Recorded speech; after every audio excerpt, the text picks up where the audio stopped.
he nailed it. Like, he sounded good. just like Corey Taylor. That's what's up. I was like, wow, this dude blew me away, man. A fucking random in Gastonia? Yeah, some nerdy looking cat. Skinny, scrawny guy? Yeah, glasses. Surprised. That's impressive. Alright. Seth Kroll, my guest today, my brother. What's up? What's up? Alright. Sneaking your way back into the family, ain't you? Little by little, man. Yeah, man. That's what's up. This is kind of an easy transition, actually. I'm not mad about it. Yeah, a lot easier than what you've been used to. Yeah. Past couple years. I ain't years. gonna lie, bro. I've been wanting to continue the family that we've had, you know? Yeah, ever since it ended. Yeah. Yeah. And I'm sorry that it ended, but, you know, I think between me and your sister, it's a lot better now. Yeah, than healthier. It was. Yeah, it's healthier, especially with Sawyer and everything. So Yeah. I dig where we're at as in a relationship as friends, and then with all you guys, you know, I don't feel like there's a lot of the attached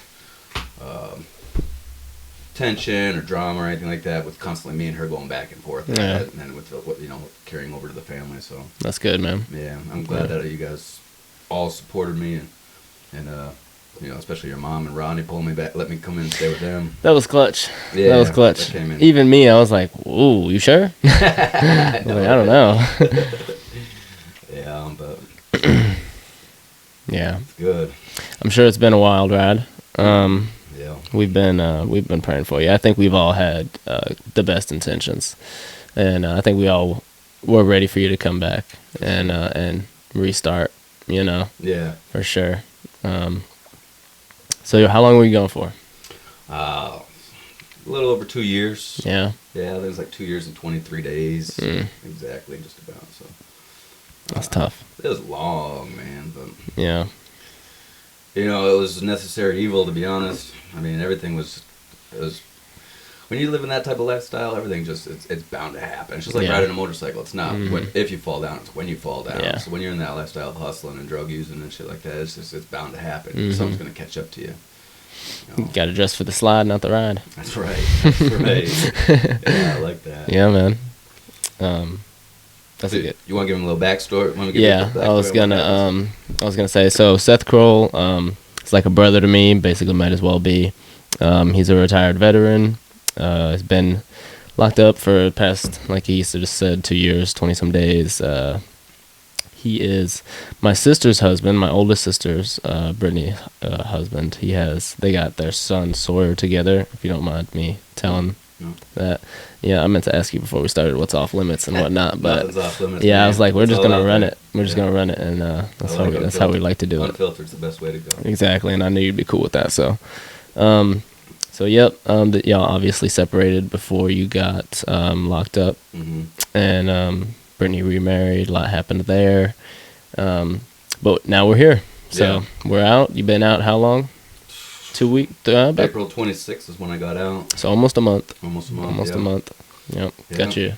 Got you a car. Got you some things lined up. Yeah, just trying to ease my way back into it before I jump into.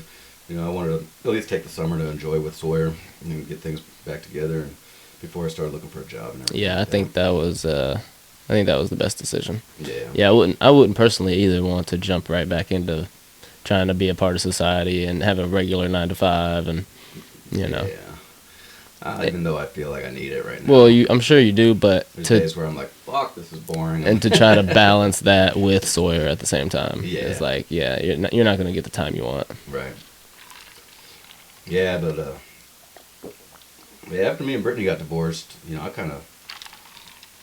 guess it wasn't so much depressed that me and her got divorced. It was more so the fact that I didn't have that family anymore. Yeah. Coming home every day to wife and kid. A noisy home. Yeah. As annoying as it may be. So when I came home, it was just to an empty house. It was just depressing as fuck. Damn. So I started to spiral. But, what kind of led up to the whole divorce was drug use. I had never fucked around with meth before. Right. That was always a dirty drug, Like heroin, yeah. Heroin, crack, meth. Yep, those are the nasty Off limits, three. Those are the nasty you three. don't touch them. Like, even now Percocets and shit like that are starting to become the thing where people just slump the fuck over and don't want to take care of themselves. Yeah. But those three were always the off-limits ones. But, and there was a guy that I was getting my my flour from, and then I was also getting some like blow from him. Mm-hmm. And one day went over to go riding with him, and he was scraping up shit off the plate. Damn. My thought process was like, man, I've been buying coke off this guy for a long time now, so like probably cocaine. Yeah. So, you know, I fucking snorted a line of it, Yep. and it was small, and I was like, this dude's stingy today, you know. As soon as I hit that shit, burnt Yep. like a bitch. It's like that Wired. was cocaine, man. Yep. That was that Wired. cocaine.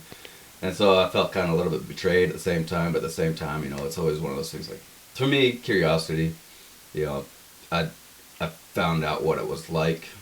We went riding for like 4 or 5 hours that day, and Damn. I was just fucking on it, you know. Yeah. And Yeah. Felt great. it felt great, and then so it turned into like, you know, he would never sell it to me. Mm-hmm. He just When I do it found with you or out, yeah, something. he would just do it with me, and I was with him most of the time. And we're still married at the time during this, so. Now, this everything is was- just the guy you get your blow and your flour from. Mhm. Okay. Yeah, but he was in like a circle where it was heavily used, you know, Okay. motorcycle club. You know, Yeah, they're always- yeah. Drugs for them are supposed to be off limits, but you know everything happens behind closed doors, Mhm. stays behind closed doors. So, Mhm.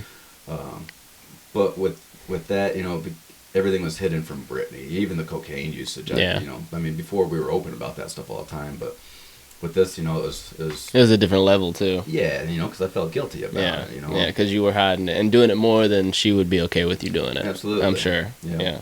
So, you know, using with him every now and then turned into me eventually being able to buy it from him, but I was Mhm. only buying like a gram at a time, and it Right. would last me like, I would only do it on the weekend. Like a few days or a week or 2. Mhm. Yeah. And then it would last me like a week or two, you know, Yeah. and then I go back and get some more. Well, then, you know, that is just a slippery slope after that. Mhm. Weekend turns into a, you know, daily, but, you know, you try to monitor it, you know, just in the mornings or something like that, so you can go to sleep at night. Yeah. Still maintain some sort of family life. Mhm. And then, you know, that just becomes like, well, fuck it, you know, I'm all about it at this point. Yeah. And at that point, things really It's started consuming to go you, south. Yeah, that's when things went south with the family. Mhm. And I became obsessive about my brother's motorcycle that I was rebuilding. Yeah. So I was spending all my time in the shop at nighttime instead of being in the bed sleeping where I Mhm. should be. And then during the day, you know, I was taking care of Sawyer and still trying to maintain that life. Now but that's everything kind of was making sense to slipping. me, yeah, because I remember the posts and things on Facebook and even Brittany talking about he's always out there, and I'm like, Yeah. now it's kind of like, oh, he was out tweaked up. He was out Tweaked there up, fucking man. working on his bike, man, like, and loving that shit. Obviously, shit like that you can obsess about when you're on something like It can that. be I'm healthy. sure, It can be yeah, healthy to obsess about stuff like yeah, that, to a point, yeah. But that eventually led to the demise of our marriage. Mm-hmm. You know, infidelity came into the play of that too, but that was all drug induced. And I felt shitty about that because, you know, we were 2 years out of the military and everything was great. Yeah. You know, Sawyer was Yeah. growing up and, you know, we were, Yeah, we're happy, it, on good terms, Just yeah. that family life, that white picket fence. Yeah. You know, that That everybody American dreams dream about. kind of ideal. Yeah. So when things went south, you know, I was working for Pike Electric. Hmm. I remember Putting that. power lines in, and I'd been up partying all night long, just during COVID. You got hurt or something? Well, me and Brittany got into it, so I left for the night, and Yeah. I went down to Killeen, Texas, and was up. I was popping Xannies, I was snorting ice, I was fucking drinking, I Yeah. was smoking, everything I wasn't supposed to be doing. Yeah, oh yeah. And it was probably like 4 a.m, and I'm on my way home, and a brand new vehicle, you know, that I had bought maybe like a month and a half ago, and the road, it's like Highway 14 turns into Highway 35, and it's a big on-ramp that's a big Mhm. curve, and the speed limit's 55, 60, you know, and I was probably doing 65. Yeah. I fell asleep at the wheel. Mm. Bam! Hit the T-barrier, the Jersey walls. Yeah, yeah, yeah. Totaled the whole vehicle. Holy shit. I was good, you know, all the airbags deployed and everything, and Yeah, you was limp. I was You out. took it. Yeah. So Damn it. went home. That, you know, cops gave me a ride home. Well, to meet Brittany, she picked me up. Yeah. You know, that next day, things kind of escalated to where my family thought that I was trying to kill myself. Yeah. Maybe not intentionally, but the recklessness of how I was Of living. your behaviors and stuff, yeah. It was bound to happen. Through eventually. the recklessness, yeah. So they had admitted me to the psych ward. I spent like 9 days there at the VA hospital, and then that was the divorce. Damn. So after that, Yeah, you that know, was that was what solidified it. that was the nail in the coffin. Damn. So this all leads up to the arrest. You know, Mhm. there's so many different events in between Oh, yeah. there, but you know, to kind of keep it straight, you know, we ended up getting divorced, and that's when I really spiraled.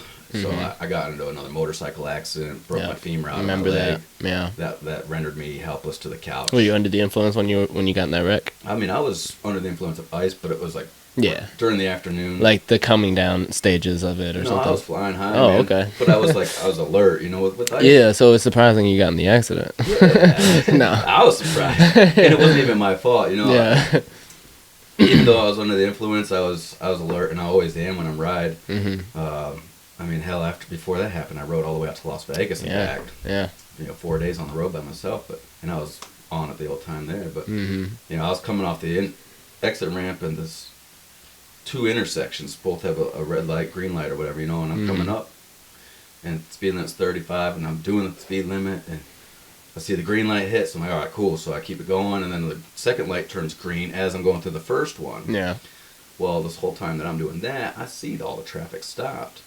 But this lady comes out of fucking the right side and just runs that yellow turned into a red. The second one was a yellow turned into a red as she went through it. So she should have already been stopped. Right. Instead, I just T-boned her. Damn. So. That's fucked up. Yeah. So that led me to be. And that's what broke your femur, That's what broke my femur. Yep. And I was out of work. I was collecting disability, and that's where my drug use went to the next level. And that was after the divorce already. After the divorce. Yeah. Yeah. So, that led me into the lifestyle of, trying to make extra money instead of just hustling on the side because you're on disability and this and that. Yep. Yeah. One thing leads to the next. Product of our environment. Yeah. Yeah. So, using was expensive. So selling to use led me to be able to have free drugs and support your own habit, so and a bad habit at that, I'm sure, because I mean it was everything. Yeah, I had the plug, dude. That's how it is when you're on the deep end, man. It's like you'll do whatever you can get your hands on. Dude, I had access to everything in the world. Yeah. I was getting MDMA from over in the good MDMA. Like Amsterdam, pure MDMA from Amsterdam. I was getting Exos from Amsterdam. I was getting cocaine straight from Panama. Damn. I was getting. Yeah, in Texas, I'm sure the availability is. It was all coming from Chicago. Yeah. Oh, really? Damn. They're moving the shit. Yeah. Well, I mean, it was pricier, but that's. I met the person third party. I never actually met the guy in person before. I tried setting up to where I could meet him, but it was. Met him through a friend at the gym who put me in touch with him that was selling steroids, and that's how it all started. But man, he had whatever I wanted, I could get it, and he would just mail it to me, and I would just take it from there. Nice. So, I got arrested once in August of 2020, and then again in February 2021, again in March of 2021, and then for the final time in April of 2021. And all those bonds that each arrest had, they got revoked, and I was just locked in jail. Yeah, I knew. Point. Yeah, because we all knew at that point. We was like, yo, he's fucked on this one. It was like, this one, they're gonna try to make an example out of him or something, like. They tried, man. Yeah, they did. They fucking did, because we were thinking 10, 5, we were thinking at least 5, maybe 10. I was thinking 10, maybe 20. Yeah, because I mean, those charges was tough. Yeah. Those charges was heavy. Yeah, the first one was in San Marcos, Hays County. And that was a manufacturer and delivering with possession of MDMA, cocaine, and methamphetamines. The second one was like simple possession of pot and then Xanax. Third one was possession of cocaine, possession of meth, and then a pistol charge. Well, the Hays County one had 2 pistols on that one too. Yeah. And then the final one in April was trafficking illegal Mexicans. Damn. And then possession of cocaine, all caught at the border. They said we're gonna get you with everything. So. Did you run that stop sign? Yeah. Get it. And then during the time that I was locked up, that pistol charge from Bell County with the coke and the meth, that turned into a federal case because the gun was manufactured outside of the state, and I was in possession of drugs at the same time. So that Gotcha. Yep. That's what you mentioned the other day. Yeah. August, February, March, April, and then federal. So 5 different felonies, all within a span of 6 months. So they're like, yeah, he's being a dumbass. He's habitual as it gets, as it comes. So, yep, he needs to sit down for a little while. And that I did. I made my way from Del Rio, Texas. I sat there, I hired a federal attorney because of that trafficking illegals. Yeah. Because no state attorney would take that case. Damn. Couldn't take the case. That's a bitch. Yeah, so I hired him by a crazy ass loophole. That one got thrown out. The state case held. So that's when I found out I had that federal hold in Waco, Texas for that pistol. So my lawyer's like, if we get you into federal custody now, it'll be a lot better for you in the end because everything's based off from our point scale. Right. You got category 1, 2, 3, 4, 5 on like a graph, and then down on this side it's 1 through 36. 1 through 36 is the offense level, and so that like category 2 to offense level of 31, they bring it down, and you're at like so many months. Okay. How that? Okay, how that that's kind of cool works. then. It sucks. I mean, kind of because if you can go, that sounds like to me, if you can go straight into like a federal penitentiary or something, you're gonna get counted for basically all the time that you're there, instead of like getting shifted around and your time not getting taken away. Yeah, no, everything was counted for. Like if you went there, you probably wouldn't have just done 2 years and some change. You probably would have, if like, because you weren't there the whole time either, were you? No, and the feds was only there for 10 months. Oh, okay. Yeah, that's just how long it took for me to get processed in and then to get sentenced. And then the judge actually counted all of my back time for the state, which isn't necessarily... He didn't have to do that. He didn't have to do that. But being a veteran and a first time offense, he took pity on me. The DA wanted to... Because it was all in the past 6 months, right? So, yeah. Yeah, the DA wanted to prosecute me hard because I had all these pending charges, trafficking illegals, which was thrown away, but they still brought it up. Possession, guns, possessions. Trafficking, whatever, They're like, we don't want him to get the minimum. They want him to get the full punishment here. And the judge was like, listen, we're going to give you 20 months instead of time served. They want to give you the maximum penalty of the charge, which would be 24 to 36 months. We're just going to give you 20 months, and we're going to count the back time. So really you walk out of here in a month. That's crazy. That's love. No, it was love. So, I've been at the mercy of the law before, and when they give it to you, it's love. Yeah. Well, it was a trip though, because like I said, I went from Del Rio to Bell County. Del Rio, they gave me a PR bond after like 7 months to get me into custody of Bell County because I had to get to I have to work Bell my way County's up. the big dog. Bell County, they gave me a PR bond after like 6-7 months there to get me into Waco, which was federal custody. Okay, and Waco was federal. They all had holds on me. Every different county had a hold on me. So the first one to say, hey, we want them, gets me next. Damn. So I had to wait my turn to get up to Waco. So it took me a while to get up there, and then when I was up there, I finally sat and took care of it. Then I had to go from Waco back down to Bell County to get sentenced for that. That kind of sounds like the prison system, though. Like that's just crazy. It's a weird, fucking fucked up There's thing. a lot of traveling, a lot of new faces, a lot of new situations. Which I guess keeps it kind of fresh for you at least. Yeah, it wasn't ever stagnant. But then again, you're like, do you want to be comfortable in one spot? Do you even want to feel like you are getting comfortable in jail, in prison? Do you want? It's not a good thing to get comfortable. I wouldn't imagine. But it's good to get in a rhythm and a structure and plan your days out and stuff like that. Stuff like that. You know what to expect, and you don't like. I was always worried about what's the next charge going to bring. Because there's always a schedule too, Yeah. You wake up every morning, eat at the same time, lunch at the same time, you go to which bed is good. I mean, you need that just to keep your brain flowing. Yeah. Stay sane. Yeah. But the whole time I got all these charges pending against me, so I'm like, in my head, I'm just constantly stressed out every day. Everybody else has it easy. They got one charge, and they're it's like, settled. Okay. Yeah, they're already guilty. They're like, all right, I signed. I'm going to prison. Cool. I know my time. Yeah. But me, I had to go back down to Bell County, get sentenced, and then go to TDC, to prison, and then knowing, hey, I got to go back to Hays County still after this, and that's my big charge. And face another charge. Another charge. And so now I'm like, man, Hays County, I don't know if I was in a school zone with guns and drugs. I don't know if I was, if I hit anybody or... because you blacked out. Yeah. So, I'm thinking, man, if I get stuck with a school zone, if I got drugs in a school zone plus guns in a school zone... That's what's going to hurt. Both of them are loaded, they stack them. So, like, say they give you 10 years for the drugs. And then put on 5 top. years for the guns. Now, but you don't get to do that 5 years for the guns until after you've done your 10 years for the drugs. Right. So you do 10 years, and then you go back and you do your 5 years after that. So God you're 15. But... Yeah, it could have been a lot worse than it was, for sure. I spent 15 racks on a lawyer, and he worked all my cases throughout the whole state for me. That's awesome. He blessed my game, That's awesome, man. And he was pretty good. He's done it for like 12, 13 years, federal and state, so he knew his shit. Nice, dude. Fuck yeah. He was able 15 to racks, he better do something right, bro. He better do something right. But But he got me 2 years just about for every charge that I had, and they all ran concurrent with each other, so I was able to like skate through that bitch. That's fucking blessed. Yeah. That's blessed. Yeah, for sure, man. Awesome. God, what a crazy story, and now you're here. So, but we're making the most of it, man. Doing our thing. Yeah. So the illegal Mexicans, man, that one was. If you ever wanted an adrenaline rush. Yeah. So you did do that? You had some. I did it a couple of times. Yeah, and like just transfer money or something, or straight cash. That's man. crazy. So what? You drive to the border, or they're just at some random place, like random place. Because where y'all are at in Texas, it's what, like it's like 7 hours from the border or something, or yeah, give or take. So you're going down to the border or no? Yeah. You're wildin'. Yeah. You're wildin'.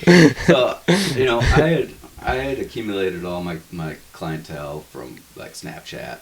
Right. Okay. And like the location type shit. Like. Well, everybody's pretty much central, but I networked a lot, so I had a lot of people outside of the state, outside of the country. I had a lot of people, Because you're like you got nothing else to do, and you're by yourself. That's what we get into. I was making moves. I was meeting people left and right. Trying to be a bad boy. I was doing the most, man. I know how you mean. I know what you mean. Life of style of an outlaw. I was running because it's glorious in its own way. It's glorified in our minds sometimes. It was. I mean, I never really thought I could justify what I was doing, but at the same time, I tried because I was like, well, I don't have a job. I can't stay clean long enough to Can't do job. anything else. Yeah. I mean, I was trapping out of a hotel for a month. At least I'm kind of enjoying this. I ain't gonna lie. I mean, I was enjoying every fucking day. It was fun. You was a wild. Yeah, when you're out there wilding, like when you're out there just acting crazy and having fun, yeah, it is fun. Like it's devil's advocate, bro. But like I said in the beginning, man, everything catches up to you. What's done in the dark exactly. comes to the light. Exactly. Yeah, True that. And it came down. And everything does come around. But the way that the illegals came around, I had met this one of the kids that I took him under my wing, I guess you could say. I would take him to the gym with me. He was 19. I'd take him to the gym with me. So he probably naturally kind of attached himself to you a little bit. Yeah, looked up a little bit. Yeah. It was probably easy to, hey, let me show you how it works. He gave me the access to all the people that he knew that were buying pot, this and coke and. You said he was a Hispanic guy? No, this cat was white. White guy. Yeah, young kid. But he had sent me a forward one day to this guy on Snapchat. He went by the name of Monkey. I never knew his real name. Yeah. He was Hispanic. He had, this dude had gold-plated 1911s with the scorpions on them. Sick. He had ostrich leather boots. Sick, man. He's playing that role. High roller. Top end Mercedes, like top down. That's pretty killer. Man, this thing was fast, but he had sent me the link, and this guy on Snapchat would always post like drivers needed, maps offered, point A to point B. We drive, we pay. For like straight up like cartel like type shit. Straight up cartel. Wow. Yeah, like this dude's tied in, man. No shit. Tied in. On Snapchat. They're ballsy, bro. That's what we're doing nowadays, bro. Hey, I see ballsy shit on social media every day. It's so easy, man, and it's so it's easy to influence other people when you offer them straight cash. True. It's like young kids. That's what they're targeting all the time. Because they're not playing no games. It's not some company. They're fucking gonna give you cash. And everything's so structured too. So I'd messaged him. I said, "Hey man, I'd love to, try this out." He said, "All right, bet. Are you available tonight?" I said, "Yeah." This was the first time I did it, and so he said, "All right, you got a car?" I said, "Yeah." He's like, "All right, can you get a truck or anything like that?" Because the bigger the vehicle, the more people you can carry. Right. The more money you make, the more people that they can get through to wherever they need them to go to. Okay. Like I said, everything's structured to the point where, like, when I left my house, he said, "You're gonna drive down to I think it was Carrizo Springs, which was like north of the border of Mexico by maybe like an hour." At the border, you got all these checkpoints, border patrol checkpoints. Carrizo Springs is after all the checkpoints. Right. So you don't get as much per head to pick them up because there's not as much risk. So per head, I was making $1,500. That's crazy. A person. Wow. So I drove down there. He says, "Once you get an hour out, text me." So I text him. "All right, when you get 30 minutes out, text me." All right, now 15 minutes out, text me. And so the reason they're doing this is because they got somebody on the other side with a cell phone. Yeah, telling the other people. hey, because they're at this designated area where they're all laying low in the woods or in a field. Well, one of the members there has a cell phone. Yeah, he's waiting for that. We're pulling up. Yeah, we're pulling up. They're like, all right, they're 15 minutes out. Okay, now I got to make sure that they're from so many feet away from the road at this point. Right. So where they sent me to Cruz Springs, he dropped me a pin, and I looked to pull it up, and it was like a grid square, grid digits. So I went to it, and it's like this back ass road right now. Holy fuck, dude! It's like 10 o'clock at night, 8 o'clock. It had to have been earlier. So it's dark, or it was kind of dusk. It was getting dark. Yeah. So now I'm like, okay, I can't see vehicles. Yeah, I can't. All I see is headlights. Right. So I pull up to this. It's back country fucking God, roads, and man. it's deep Texas, bro. Deep Texas. God. And there's still the possibility of border patrol because they're still cruising around. There's no checkpoints, but they're still monitoring the area because it's a heavily trafficked area. Yeah. That's known for trafficking. For this type of activity. Yeah. So I pull up. It's outside of this little town. It's like a zigzag road, and I'm pulling up, and I said, hey, okay, I'm here. And he's like, all right, beep the horn 3 times. Beep, beep, beep. And he's like, you should see him coming out. I'm like, no, I don't see anybody, bro. He's like, all right, well, keep moving. Yeah. Don't just stop on the side of the road. Yeah. Keep going. I was like, all right, bet. Right. So I drive down, turn around, come back. He's like, beep again. Beep, beep, beep. Nothing. I'm like, bro. Damn, where are these guys at? They're not here, bro. They got caught. They got. So he's like, all right, just keep circling around, keep going. So I did it 2 more times. Came back around, beep, beep, beep. Nothing. Came back around the 4th time. Beeped, and all of a sudden I see this herd of fucking running out. How many can fit, bro? There's 8, 9, 10 of them. Oh dude. my God! I was like, holy shit, dude. And they're all. I got a little Chevy Sonic.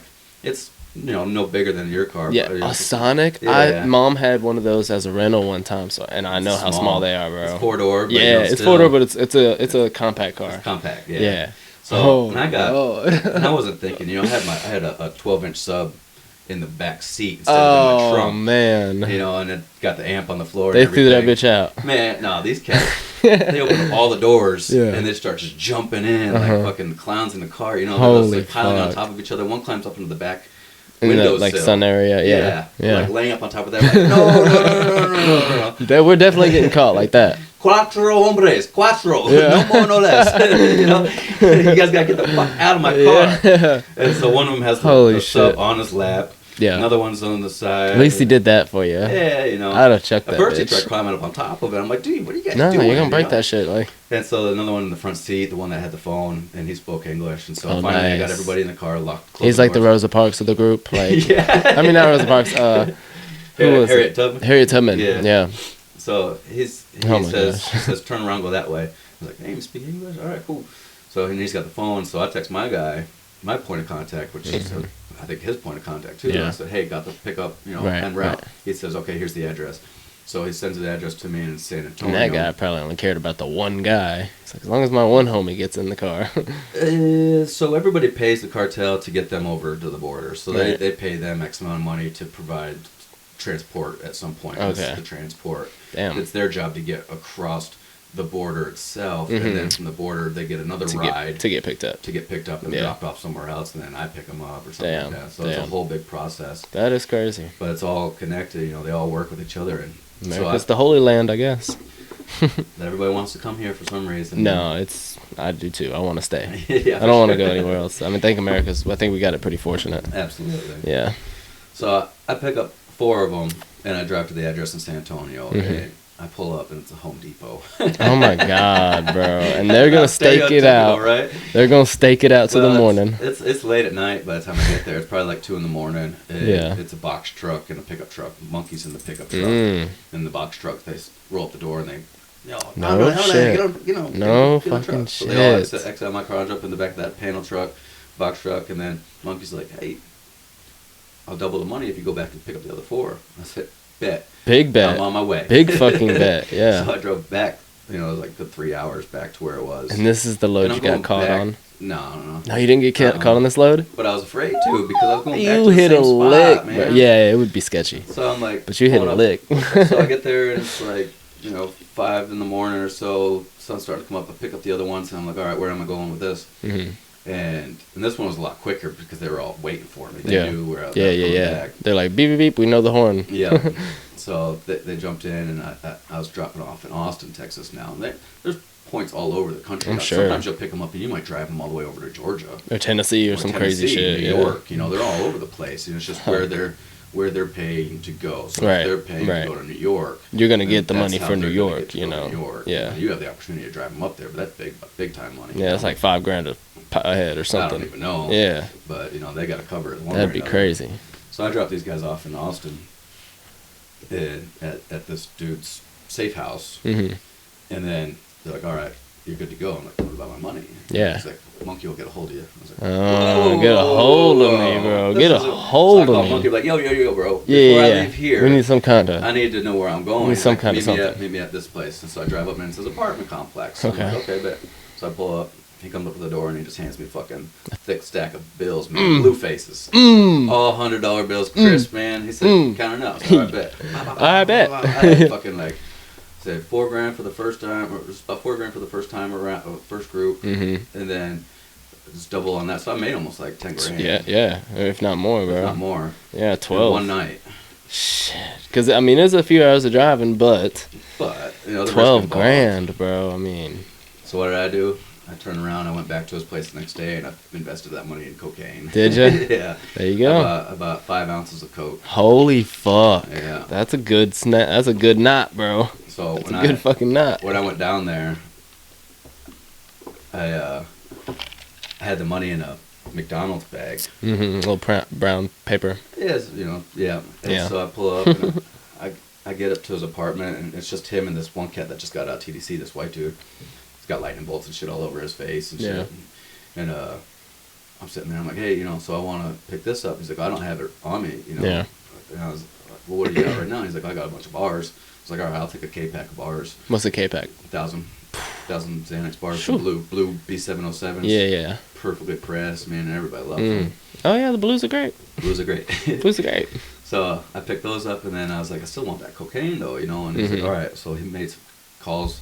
Well, he's making these calls. All of a sudden, like, fucking, mind you, I got a bag full of So- like so- $5,000 in my pocket, sitting in this bag of McDonald's, all cash. Yeah. And it's on the floor. I'm sitting in like a little kitchen chair, and all of a sudden, like 6, 7 young kids come in, and they're all Like packing. under fucking- 18? Oh, 18. Yeah. Probably like 16 to 20. Right, little punks. Punks, Yeah. rascals, Yeah. and they're all pulling in big fucking sticks, man. They Damn. got like AR-15s, they got like Glocks with like the extended mags in them, switches on all of that shit. Damn, They're just laying them son. all down on the counter. I'm like, fuck, dude, I'm getting robbed, man. Yeah, I'm out, bro. So I like scoot the fucking bag of money underneath my chair. And Yeah, I'm like, yeah. Monkey. I was like, what's up? He's like, all right, we're good. Let's roll. So I jump in his Benz, Nice. take off, and go to this apartment complex. And, So they were just pulling up for just a drop. It's a flop house. Yeah, They all okay. live there. They all sell Yeah. the guns. They all Got move you. stuff for him. Mhm. Those are his workers. His That's worker bees. crazy. So we pull up to this apartment complex and pulls in these big 2 Suburbans, blacked out Suburbans. Yeah. One pulls in all the way into the parking lot, and the other one blocks the entrance. I'm like, God damn, this is some fucking hella cartel shit. Here we go. So he's like, I'll be right back. So he walks out to the front SUV. He comes back, and he's got a handful of coke, like just out of a bag. He's like, does this look good for you? And I pick it up, and I'm looking at it, it's fucking like nice color. Yeah. Scammer, man. It's fucking fish Just scale. glittering, bro. And I was like, tasted it a little bit, and I was like, well, all right, bet. And so I Yeah, back yeah. to him. Yeah. He took the money. He came back and he had a bag, man. This Oh fucking- my I had like a God. block of fucking cocaine. That is Huge. wild, bro. And I was like, this is the most cocaine I've ever had. In Yeah, my I've life. never seen 5 out. That's crazy. Yeah, and so I fucking got in. We went back to the apartment. I jumped in my car, threw that in the trunk, and I fucking went back to the house.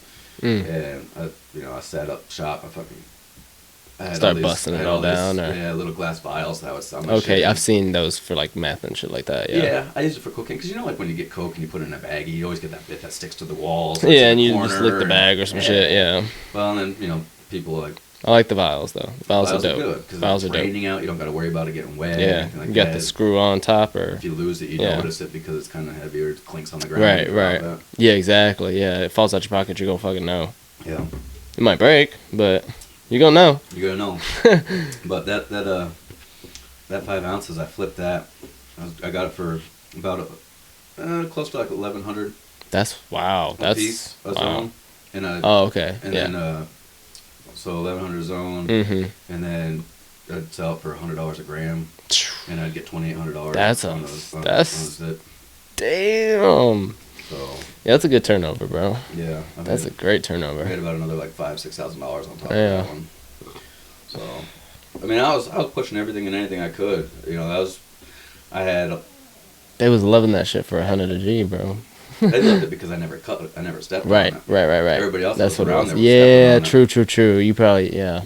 It was more expensive. Because you get it, you're like, I don't have to fucking do anything else with it, but just get rid of it. Get rid of it, yeah. I don't have to. And I could go through a zone in a night. Yeah. I had at least 50 people just by myself that would find it all the time, and it would be like, you know, I still buy the points too, like $10 a point. So like somebody buy like, you know, a 10 bag or something like that. You know, people that drive like DoorDash and shit like that, they'd be all over my they're all over that shit, bro. They're all over that shit.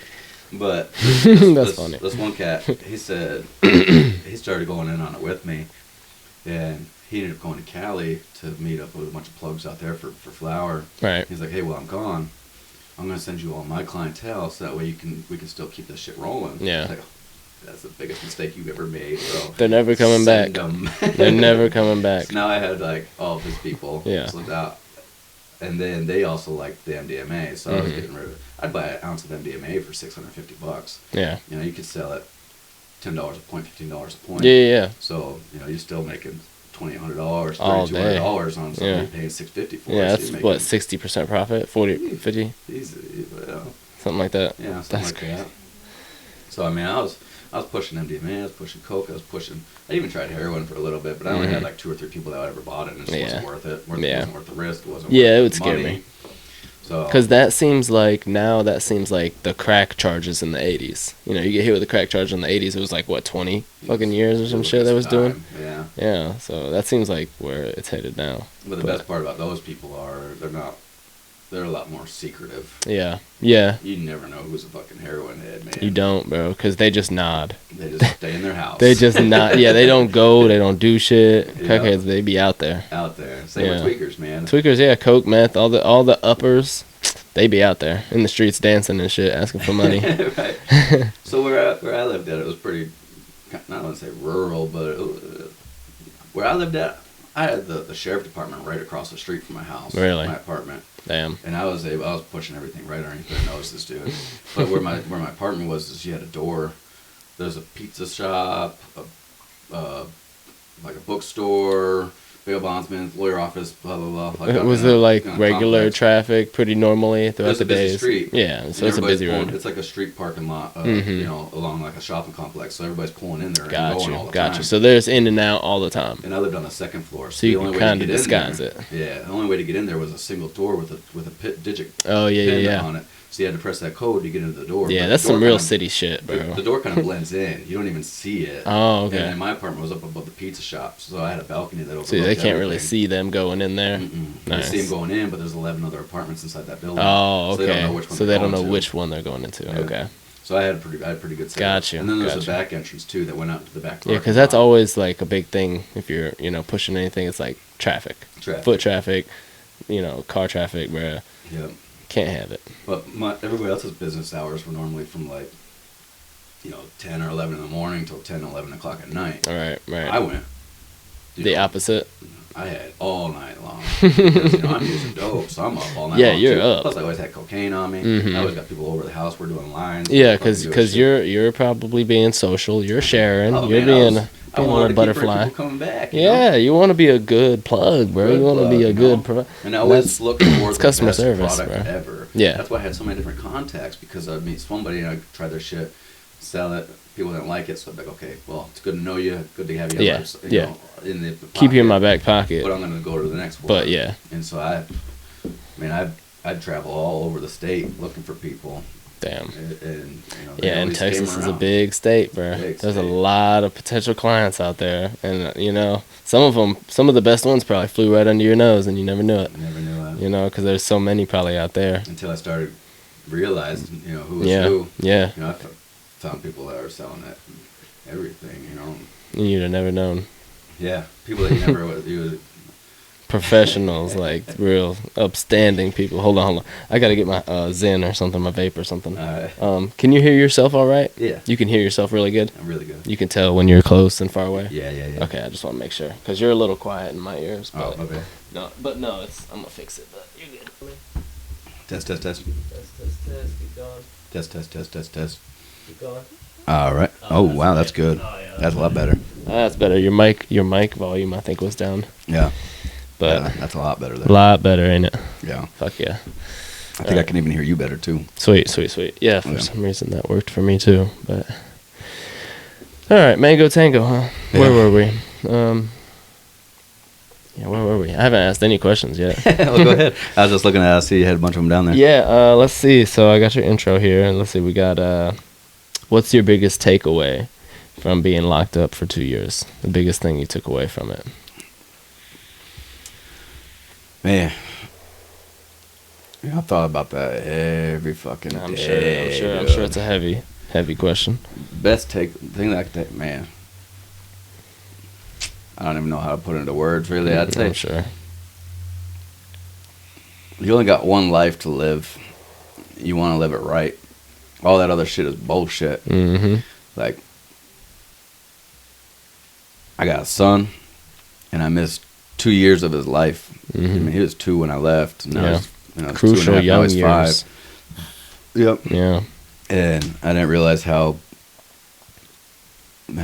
fucked up I got to the point where I was just like, I was taking everything for granted, and even you, I lost all think, that. were a little delusional on. Oh, I was big time. Yeah, on what was really going on. Yeah, and how bad the situation was. Yeah, I didn't even understand it. You know, I was so caught up in the moment. Every day was the day. You know, just day to day. Just a grind too. Yeah. You know, that's what your mind's focused on. Yep, it was straight. I'd wake, morning time would come around, and I'd just focus on the task at hand. And I mean, I still, don't get me wrong, I took time. Sawyer would always come over to my house on the weekends. I was allowed to have him. Right. And then even Brittany was really good about letting me pick him up from school and shit like that whenever she needed me to or I asked to. So I still put him first when it came to me, being a father and stuff like that. As far as when you did have him. Yeah, and I took great care of him too. I mean, he was never. Because it's not like the drugs inhibit you from being a good parent. Because I remember when I was ever off any shit, it's like I was almost more attentive and more loving parent because I actually interacted with them and did things with them. And then when you're off of that stuff, you almost feel weird because you're not that attentive or not that loving and giving, and it's like it's almost weird. But yeah. I mean, whenever he'd come over, it was always me and him. I would shut down everything. Mm-hmm. I'd put online, hey, shop closed. Got my kid for the weekend. Right. Good shit. That was because I never brought people over to the house while he was there. Yeah, I didn't want strangers coming over, and I didn't want drugs around the house. Especially the harder drug, because like flour, I feel like it's a little different. It's like a cigarette, Yeah, it's like a cigarette, exactly. Because especially it's illegal so many places now. But anything harder than that, powder, anything. Even like my that. use would go way down whenever he was there, because I wanted to make sure that I wasn't gonna fucking hurt him or anything. like that, or freak him out or right. So everything was put into a safe. He was small then too. He was still real small. Yeah. So everything was put into a safe, locked up and placed way up on top. In my closet. Nice. Guns and drugs, that was nothing was laying around. There was, no powder or nothing like that. Very responsible. And I always made sure that stuff was wiped up, Yeah. Everything's clean. Is the mirror clean? Okay. Yeah. And, food was always stocked in the fridge, but, I tried to be still as good as parent as I could be. I had a lot of shit going on in my life that I had to deal with, and, unfortunately, I mean, But to get back to your question, so not take away, family's important, dude, and you got to do everything that you can just to make sure that's their priority. Whether it's staying sober or going to work or setting the time aside to do whatever it is that they want, or need. You got to make sure you go above and beyond for it. I put all that stuff behind me because I was locked up. So I mean. Drugs aren't worth it. Meth is bad. No, they're all bad. They're bad. I mean, they're fun, but the lifestyle doesn't last. As far it's as not maintainable. I mean, when you're selling and stuff like that, it's just a matter of time when you're going to get arrested, and it's not worth it. It's not. It's selfish. You can't be out here just being hot, just being looking for the law because what, God forbid, you get pulled over and you got your kid in the car and you got. An ounce of cocaine in your pocket. That is like the biggest heartbreaking day of your life. That's gonna be like your biggest core memory you remember. Like that's gonna be the biggest thing you resent for the rest of your life. Ever. You know, yeah. I mean, I still resent everything I did. Of course, yeah. You know, but I'm glad that. I mean, I was smart enough never to be put in that position with him. You know, if I was riding, I was riding clean. But and at least you did do that. Yeah. And I had some common sense. Yeah. You're still commendable. Still respectable. Yeah. Let's see here what I got. Okay, that's a good one. When you knew it was over and you were caught, and we'll go through the story of the fourth and final time. Was it the fourth? Yeah. Fourth and final time, which was the wildest, right? It was the wildest. Yeah. Well, yeah.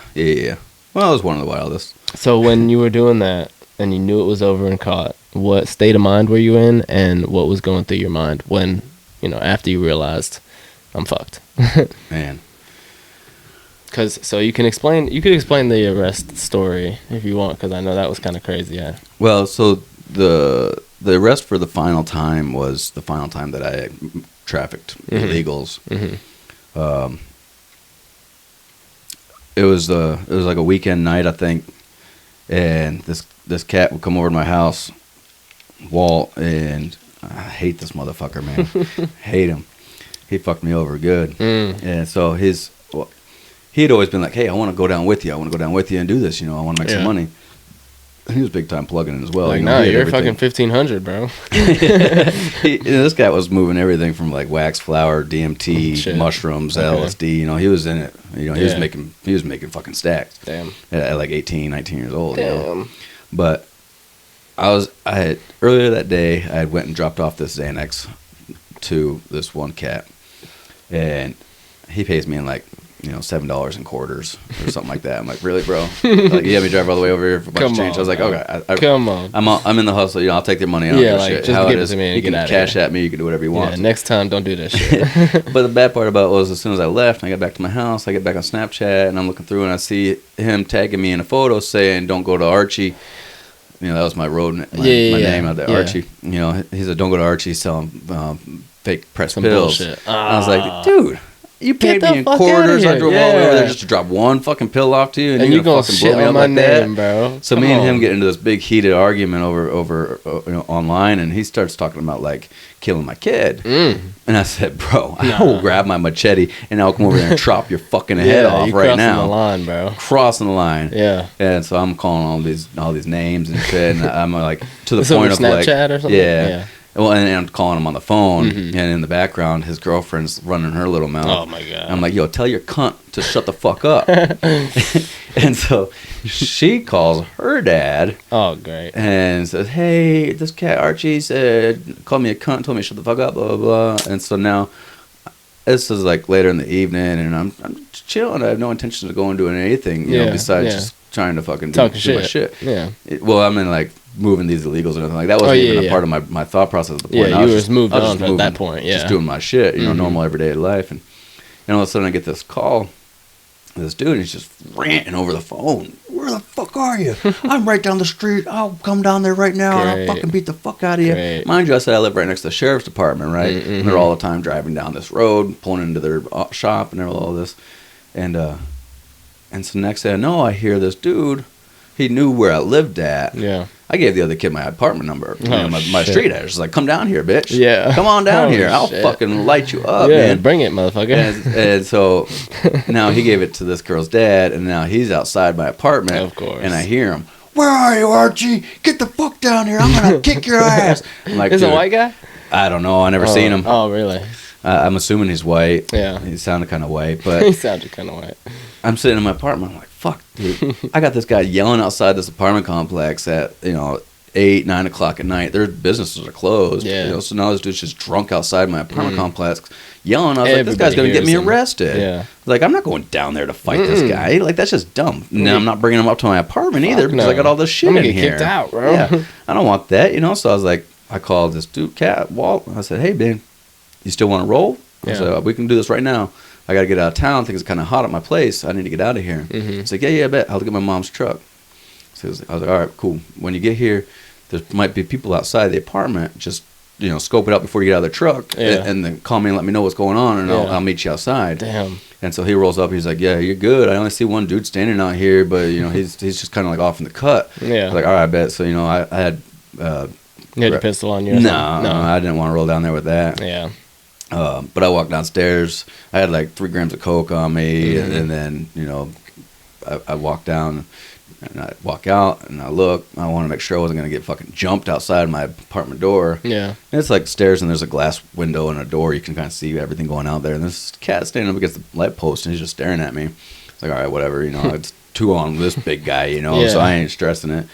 And so I walk out and I walk right by him, look at him, give him a nod, and I just keep walking to this kid's truck. We jump in and I was like, all right, bet, let's get the fuck out of here. Yeah. So we head down south. And we're going all the way down to Del Rio. Now, when you get down to Del Rio or Eagle Pass is right on the border. No, I was about to say that's the border. That's the isn't it? border. Yeah. Like where I was at in Del Rio in jail, the international bridge to get across the border into Mexico, into Acuña, Mexico, is like 5 minutes down the road. Damn. Like 2 miles down the road. Yeah. So where I was at in Eagle Pass, there's a crossing right there as well, but it's like 20 minutes away from Del Rio.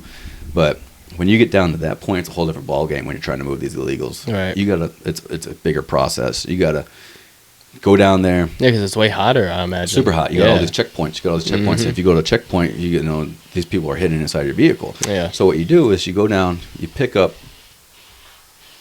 Hold on. I heard something. Do your thing. One second. Yeah. Hello. Okay. So when you go down to Eagle Pass, they call it like the home run if you make it back. I say if because a lot of people don't Hit a home run. So when you go down there, they drop you a digit. You go to that address. You pick them up, and then when you start making your way out, you gotta know where the checkpoints are at. So you gotta have kind of like maps or directions on where you're going. Because if you roll up onto a checkpoint, you're fucked. Right. So when you get to this checkpoint, before you get to the checkpoint, you're like 5 miles out. You're gonna stop and let these guys out of your truck. Right. If you're like near the woods type shit. And then they're gonna walk or They're something. gonna walk past Okay. the checkpoint. Okay. And then call you when you get to the other side pretty good. to a safe spot. Yeah. While they're doing that, you just go back to a hotel and chill, or to a bar or whatever you want to do. Go shopping. Because it's gonna take them a while. It's gonna take them a while. Sometimes it might take them a day. Yeah. It might take them 2 days. So this is a whole process that's supposed to take a while if you do it Damn. properly. Okay. Well, when we came into Eagle Pass, we seen the lights for the checkpoint up ahead, so we took a side road. We pulled it up on Google Maps, and we seen there was a little farm market road that went around it. Yeah. So we went and around it, and we pulled out on the other side. And it's like, okay, bet. Let's remember that. So we go down to this a flea market, and it's nothing but a bunch of fucking Mexicans hanging out at this flea market. God. And I'm like, all right, where are these guys at? We're sitting here waiting and waiting and waiting, and I'm like, dude, where are they? And they're like, the guy said, they're right across the street. They're in the bushes. Yeah. I was like, okay, well, tell them to walk across the street and just come to the truck. Yeah, There's get in. nothing but Mexicans around here. They're going to fit right in. It's not like they have to hide Nothing in a but flannels and jeans around. Yeah, here, bro. it's not like there's a bunch of white people and like 2 Mexicans across They're the not road. gonna stand out. No. So they're like, no, they're too scared. So we're like, all right, bet. So we go across the street to where they're at, and there's another smaller flea market, like one of the little side stands. So me and this kid, we're sitting in the truck, and we get out, and we start, buying a couple DVDs from these locals, and smoking some cigarettes. Just getting in with them real Just quick. hanging out, Yeah. and just like scoping out the Making a situation good because face. we're noticing that there's a lot of cops driving down this road. So they're- Border Patrol. yeah, and they're patrolling. I start timing it. Every time I see a cop, it's about 5 minutes each. So every 5 minutes, another cop rolls by, and we're sitting there for a good hour. Yeah. And I'm So you've got it keeping the down. situation, so I see what's going on. They're definitely patrolling. They're patrolling, they're looking because we're right on the border. Yeah. And so I was like, all right, we know where they're at. You know when they're coming. We know when the cops are coming. As soon as this cop drives by, we're jumping in the truck and we're going to pick him up. So I was like, okay, so see the cop drive by, jump in the truck, go over to it's like 50 yards away. There's a bush there, Nice. and all of a sudden, it's only 2 of them, but they're Damn. like VIPs. Yeah. And VIPs, I say they bring people over that like press pills, Right, or like right. run safe houses, Okay. or certain Somebody things who's that going to be a cartel- big figure in the the cartel organization. needs them over there, Yeah. so we're getting big To money do for some these work. ones. Damn. So they jump in the truck. In the back of the truck bed, it's an extended cab, but they're in Yeah. the bed of the truck, laying Right. down. So we skeet out of there and we go up the road a little ways, and we see a cop behind us, so we take a side road. I'm like, we gotta get these guys in the truck ASAP. Yeah. So we take a side road and we go around, and it's like a square. It just loops like around back to the main road that we were on. Yeah. So as soon as we go down, take the right, and then take another right, we're parallel with the main road. They jump inside the truck, and then when we take back off, and we pull out right behind the cop. Yeah, nice. So now we're in a good position. Nice. So we're going down the road, and I don't know if we got turned around or took the wrong road or what. I thought we were on the right path. Yeah. And we were looking for the side street. Well, we took the road that we thought it was, and when we came back out the other side, we're right in front of the fucking border patrol. Damn.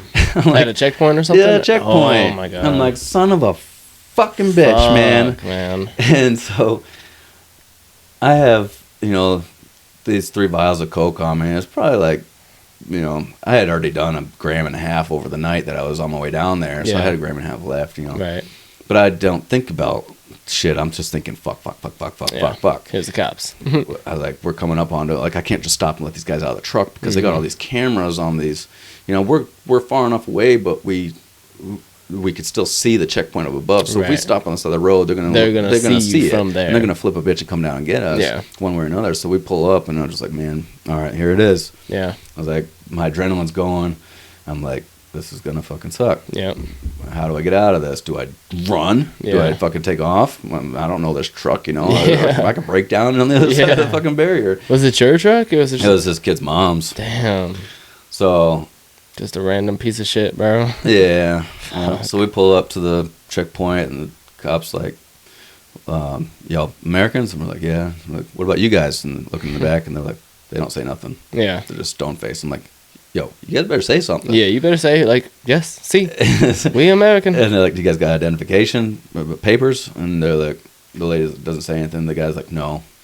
And so they're like, all right, pull over to the secondary inspection. I'm like, fuck. So we pull over to the secondary inspection, and the cop pulls this kid Walt out, and he starts searching him, and he pulls out a Glock, loaded and everything. I'm like, the kid you was with? Yeah. The 18, 19-year-old? Yeah, I'm like, dude, what are you doing, man? You know you're coming down here to do some sketchy ass shit. Tell me this shit? Yeah, like, let me know you're rolling dirty. God almighty. And so they put him in cuffs, and there's like a little trailer, and inside the trailer there's like 3 different cells. They're all isolated. They don't put you in with anybody else. So you can't talk. So you can't talk. Yeah.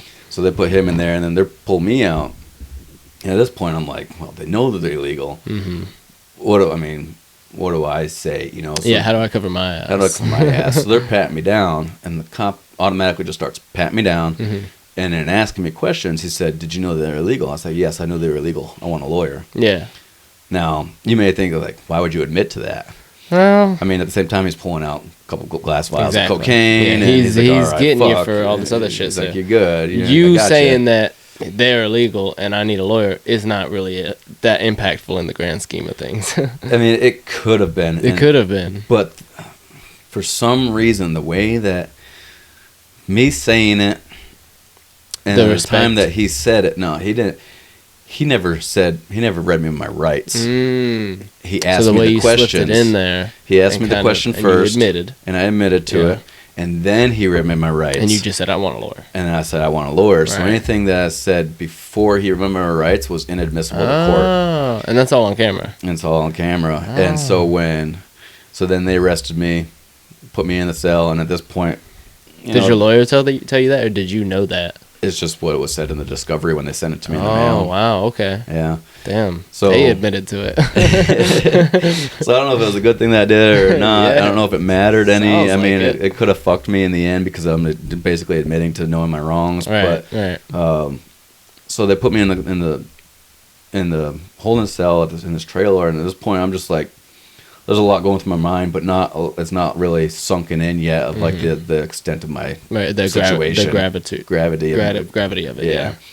So they move us from there to this next facility. It's like this giant dome, and in the dome there's people from like Uganda, Jamaica, Russia, like all over the world that sneak over down into like South America and work their way up to the border to cross. Right. So they're from all over the world. Not just Hispanics or Not Mexicans. just Hispanics, no. So, and they're all there with actual paperwork. So they're on bleachers, right, sitting there and waiting for their turn to get their visas and documents to be able to cross over the border. So they're all legal. Well, I'm looking around and I see this kid Wall over there just fucking chit-chatting to the cops, fucking laughing, having a good time. I'm like, what's this kid on, dude? What is his deal? And I'm like, Signal, shut the fuck up, man. Why are you talking to these guys? Just answer the questions and be quiet. Yeah. So I'm getting kind of pissed. And so then they put me into a holding cell after they do all my paperwork. And at this point now, I'm just like, I'm fucked. I'm not going to be able to see my kid ever fucking again. Right. Like, I fucked up because I knew I had all these other charges. Like, there's no way I'm getting out of this. One on top of the next. I'm done. Like, I was just overcame with the overwhelming sense of fucking regret, emotion, and hurt. Yeah. And I was disappointment and just let down. I was like, why did I do this? Mm-hmm. And I was so fucked up on like cocaine. I mean, I'm doing fucking pure blow, you know, and I did 1.5 grams over the course of 6-7 hours. Mm-hmm. And not on top of that, before then, I was also, I got to the point where I was starting to slam dope with needles. Damn. So, I had been shooting dope up all day long before I left the house. Wow. So I'm flying, you know, I'll go through like 2 grams to 3 grams in a day easily just shooting it. That's crazy. So I'm like fucking out of there, you know, like, so now I'm just spun up and spun out inside this cell, and I'm just like angry as fuck at this point. Like, I'm to the point where I'm kicking the fucking door, I'm screaming, I'm crying, I'm fucking just yelling every fucking cuss word that I can. With yourself, I wanted to like bash my head into the wall as much as I could just to fucking take myself out, you know. And so then they eventually moved me to the next jail where I was locked up, and they put me in seg for 45 days, and they at that point, you know, that's when I got the letter saying that I had a federal hold for the trafficking of illegal aliens. And then I got the second letter like a 1.5 weeks later saying that they dismissed the charge for federal because of their fuck up. Saying that they didn't read me my rights first. They investigated me first and then read me my rights. So there's no way in hell. It said there's no way that we can, without a doubt, get Seth Kroll to admit knowing that they were illegal again after he's already lawyered up and read him his rights. And so, like, we have to dismiss this charge. I was like, dope. Fucking that was like the first time in my life that I've seen God work in my favor and work for me towards it. And, you know, I became very spiritual throughout the whole process. Shit like that will make you. I've seen God move mountains for me, man. Yeah.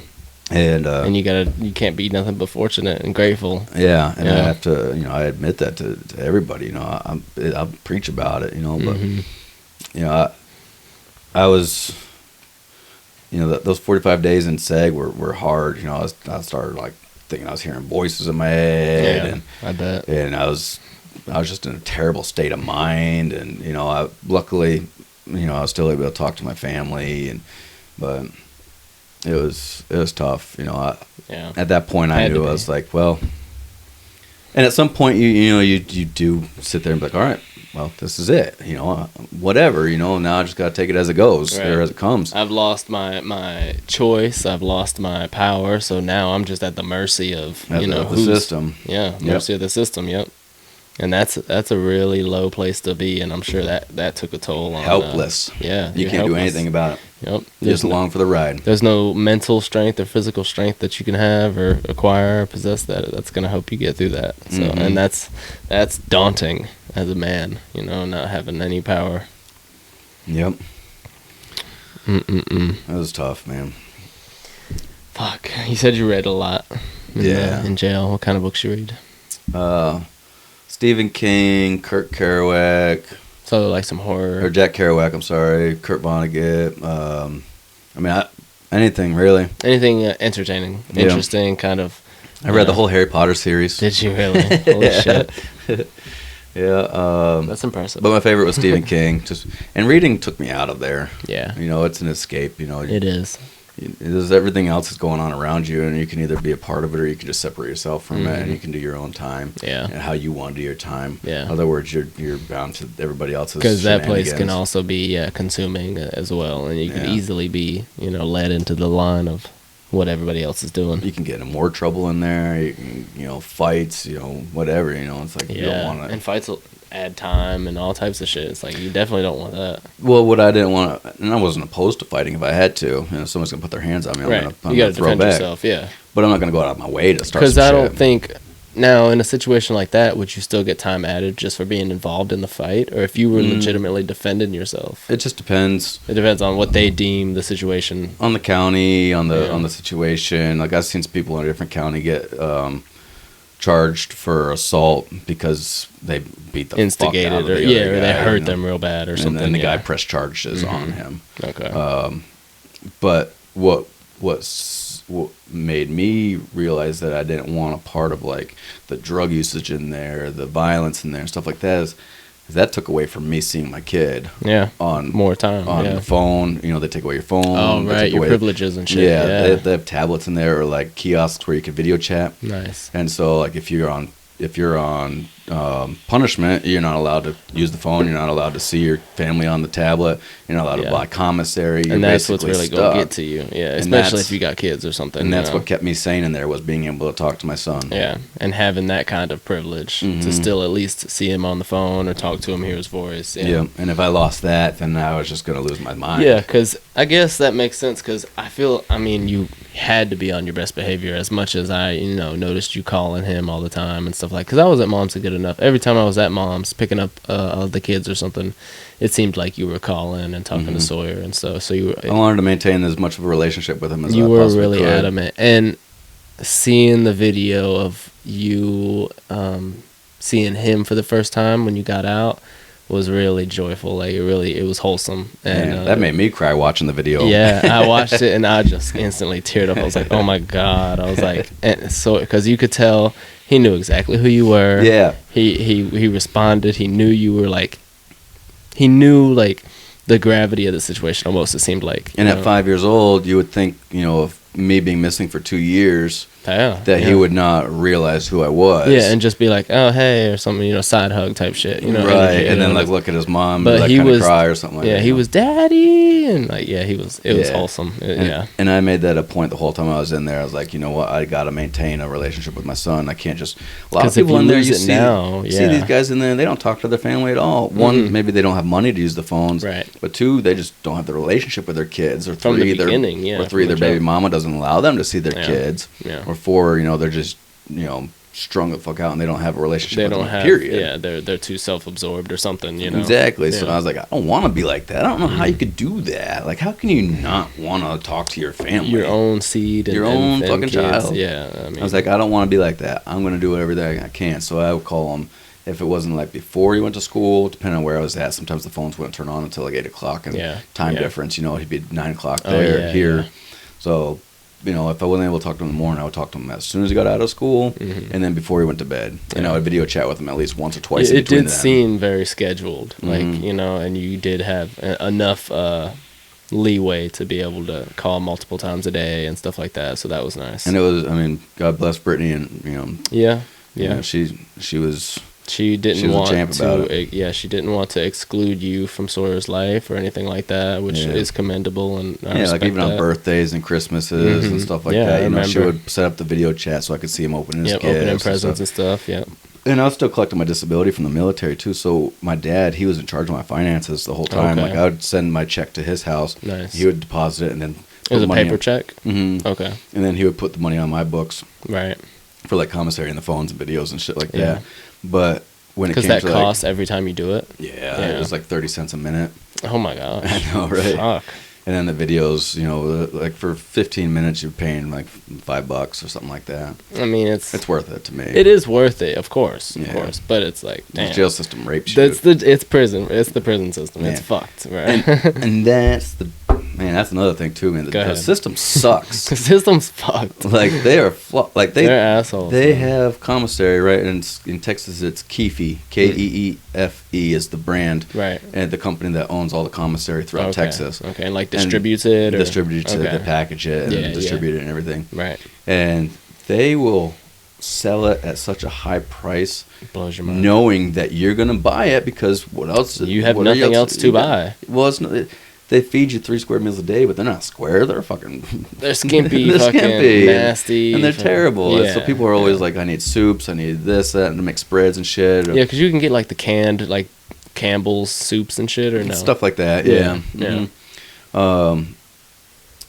And then some places even sell tobacco, like those Zyn pouches, but they're different brands, you know. Mm-hmm. But those are like $14 for a can of 25 pouches. But still, that's fucking outrageous. You buy them here in the States, they're $4 or $5. $4 or $5 for 15, 20 pouches. But what these guys will do is they'll have the prices, and then every 6 months they send out another memo saying, "Hey, we're raising our prices." Raking it up, yeah. And it's like, why? Yeah. You guys are making money You're hand over already fist. making 300%. Like inflation, my dick. You Get guys out are of here. Yeah. Ramen noodle soups are still sold in Walmart for fucking 25 cents a pouch, 25 cents bro. a pouch.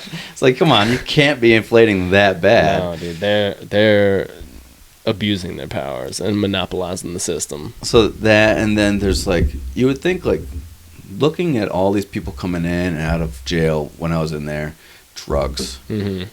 Drugs. You see people come in, tweak the fuck out, strung the fuck out, and then they sleep for like 5-6 days, and then they get out on bond, and they come back again like a week later for the same fucking thing. Or homeless people, you know, coming in off the streets because they got arrested for fucking something stupid. Because they want a meal or something like that. Well, it's just like when one guy was digging through the dumpster in Austin or San Marcos outside of a head shop, and in the head shop they sell CBD gummies. They sell Delta 8 THC gummies. And so this guy had found in the dumpster like throwing away shit. Packs of outdated Delta 8 THC gummies. And so he eats them them all up, right? He had like maybe 20 packs or something. 20 some packs of these gummies. Jesus. And so he's in his tent outside of on the side of a train tracks, and the cops come up to him and they give him like some sort of sobriety test or something like that. Really, they just don't want him in that area, so they're trying to get rid of him or whatever. But he's inebriated of some sort. I don't know if it was because of the gummies or what, but they find all these gummies on him, so they charged him. Oh my god! For these gummies, for the gummies that are legally sold in the head shop.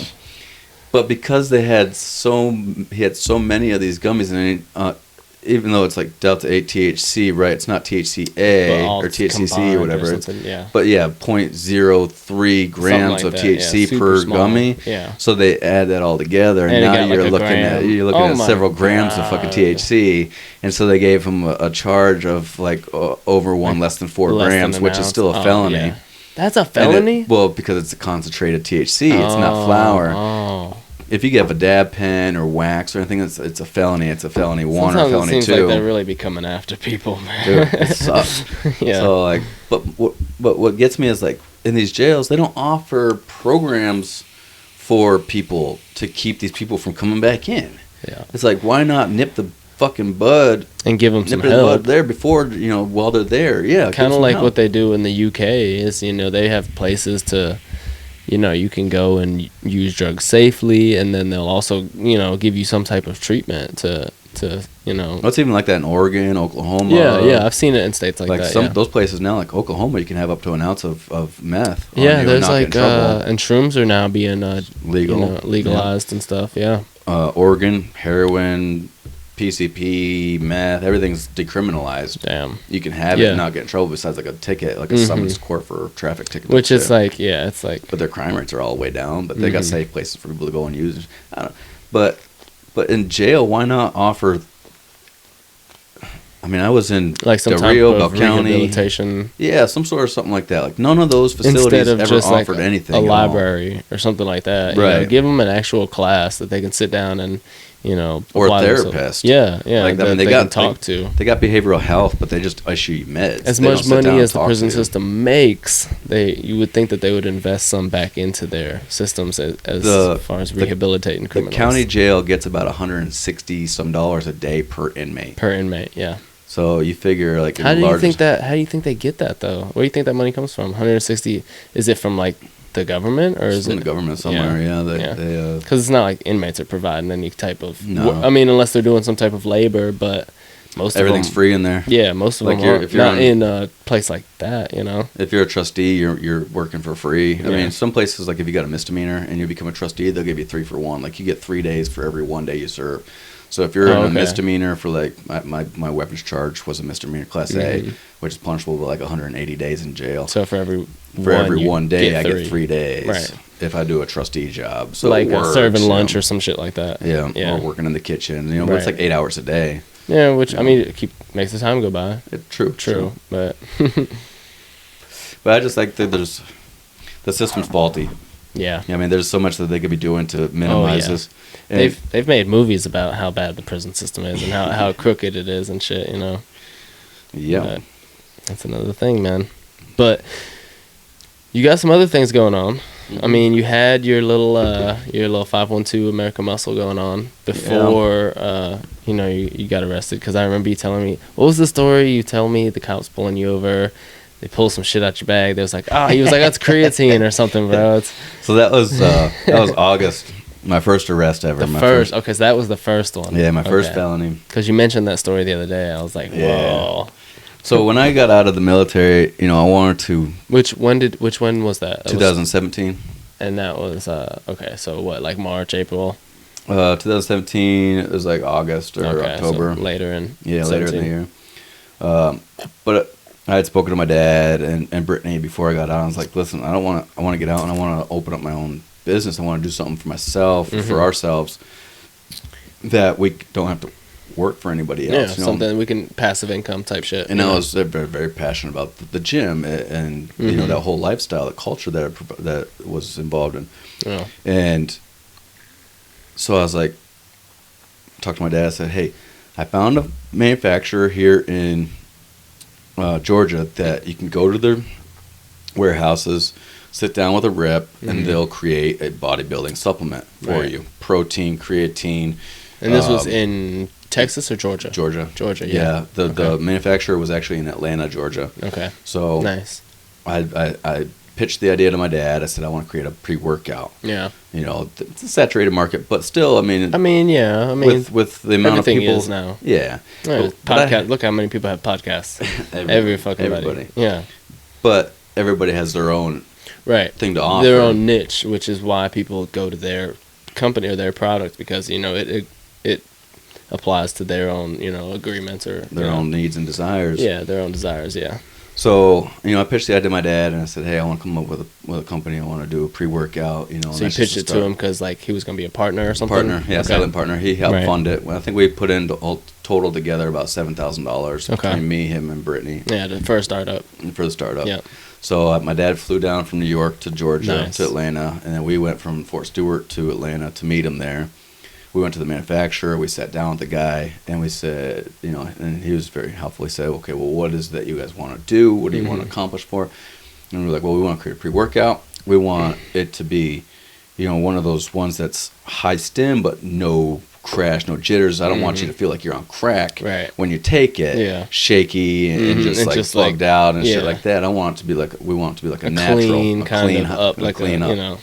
And so he's like, all right, well, this is what we got to offer. This is what we can do. What kind of flavor do you want? How do you want the packaging? Whole 9 yards. And they took us through a tour of their facility, where all the raw materials at, how they combine it together, how they package it, and then everything else, all the whole 9 yards. Yeah. So we were like, all right, bet, that looks good. Awesome. Let's run with it. That's cool. So we came up with the name 512 American Muscle Supplements. 512 is the area code for Austin, Texas. Yeah. And that's where we were moving to, was Texas. So we were like, might as well I wanted plan to forward.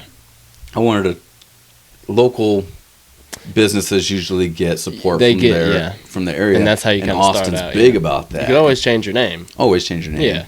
But Austin, Texas is really big about you got local breweries. Because they're not really. They don't have a sports team. No, they got some sports teams. Well, they got some. They got UT. Who? The Longhorns. Oh yeah, for sure. Oh yeah. But San Antonio's got the Spurs, and and Dallas has the Cowboys and stuff like that, and Mavericks, Stars. So Austin, I feel like they probably would attach themselves to the other kinds of businesses in the area, and they would really support that. So I think that was a good move. So I named it 512 for the area code, and then American Muscle Supplements. I mean, that's because it's American made. Yeah, and everything was made in America. Our stuff was was From manufactured Atlanta. and packaged and distributed in America. Nice. So, I feel like everybody supports something like that. Yeah, And then because you veteran-owned could and put on the operated. label "Made in America," all And that you good ain't shit. lying about yeah, it, and you you're know? not. Yeah, so So people like that. we created that, and we ordered 210 bottles of it, and it was such a tough gig to get into, man. Yeah, I'm sure. I'm this sure. is like, I wish I Especially knew how to sell. I wish I how knew to market. Well, I wish I would have sold drugs before I sold pre-workout Yes, because I knew how then it worked. You knew the hustle of how to get it out. I knew how to mark up. Yeah, and you knew how to like talk to people like, hey, and kind of sell something to them. Yeah. Because everybody wants to buy something. Mhm. It's just you got to figure out how you gotta to get it. You got to figure out how to want it. get them interested in Yeah. it. They don't realize that they need it, but you could make them realize that they need it. Our biggest flaw was pricing Mhm. because per unit raw, we were probably spending about $13 per bottle, Right. per can of 30 servings of pre-workout. Right. Now, when I tried selling it at what people were selling it at GNC for. Oh, like 25, 30 or Hell something. no. I was like, man, there's companies out there selling this shit for 50, like 60. $60. Yeah, I was like, I'm fuck it. sure. I know what my stuff's I'm worth. fucking sure. Yeah, right. So I don't want to sell myself I'm short. not gonna fucking just because But this is where I wish I would have known, because like in drug dealing, if you buy an ounce for $180, you're gonna double your money off of that. So Right. you want to make $360 off Right. from it. So you're gonna make per gram 15 or something like that. Yeah. however it breaks down to make that $360. To double it up. Yeah. So that's what. I didn't know that at the time. So now I'm paying $13 for something. And I'm like, Per okay, can. I want people to pay me $60 for So it. I can make at That's least of it. high, dude. That's a huge on a return. company that has no reputable fucking Yeah, name that's behind a it. huge kind of return to ask Huge. for in the first little batch. Yeah, and so I'd be selling them for $20 a can, bro. eventually I got down there. But Yeah. I tried putting the hustle in. I Mhm. bought a bunch of those little dime baggies off Oh, from Amazon, yeah, and yeah. I created my own label. Mhm. And I would print them out, and I would put them on the front of the label, and I Nice. put one scoop inside of each Nice. baggie, and I would Yeah. seal them up, and I would go around all these gyms With your throughout business Central card Texas or something. with a business card. Yep. Yep. Me, mine, and Brittany's name on it. 512 American Muscle Supplements. Nice. And we would go to all these gyms, and I would walk in and be like, hey, my name is Seth. I'm a vet. I just opened up my own company. We have our own product. This is what it is. This Yeah. is what this is, this, that, and the third. And I would say, this is a can free on us, and here's a bunch of samples. Please distribute Try it, these. yeah. And they'd be okay, or no. A lot of people would say no. Yeah, A lot of yeah. people would say. So it was. I started having to go through like social media and doing it that way, and I started targeting like all my buddies from the military, and that That's kind the way to of do it, yeah. that really kind That's of the way helped to do start it. taking off. I was like, okay, well, how Yeah, can I because put once you this know in buddies from the military, it's like they're gonna support you. They knew you from the military. They're like, oh, Seth's a good dude. He's And if I got one guy from Alpha Platoon of 25 he Cav, takes it and likes he's gonna it. take it. So now, but he works out with 3 or 4 other guys from the Right, squad, and they're like, so "Oh, what you now got?" He's like, "Dude, this is the Take a scoop of 512 this. American Muscle, bro." It's My like, buddy who was in the service with we me, he served made it. together, and he fucking came out with his own pre-workout. This is try This it, is legit, Yeah. And so everybody loved it. I mean, we had a Nice. legit good product. Yeah, I was wondering how it was actually going from month to month, like how returns and stuff were looking. And Well, so that's where we fucked up at was because I was also in school at the time for Powerline work. oh yeah, And I was working at like Domino's. I just wanted like a low Yeah, stress I free remember job that. where I could Yep. just smoke pot and make fucking- some cash and on just the make some side. cash. Yeah, But I ended up quitting Domino's and just doing school full time, and then taking out school loans to like supplement income on top of disability.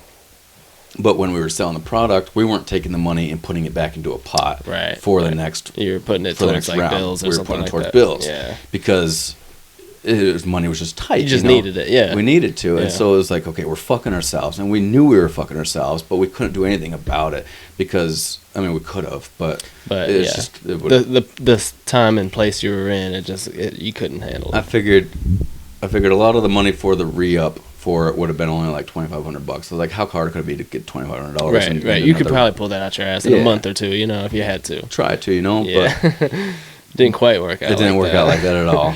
I gotta fucking piss so bad. I'm sorry. You could. Fucking Christ. Ugh. I'm for locos. Dude, it's so much. Run it through me.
that mango tango is fucking good, bro. Yeah, I got that down at the smoke shop next to Walmart. I want to try these smokes or whatever, man. Cause didn't mom have those? Mom was smoking these for a while. Oh, the smokes? Yeah. Smoke, yeah, and they got the removable, right? Mm-hmm.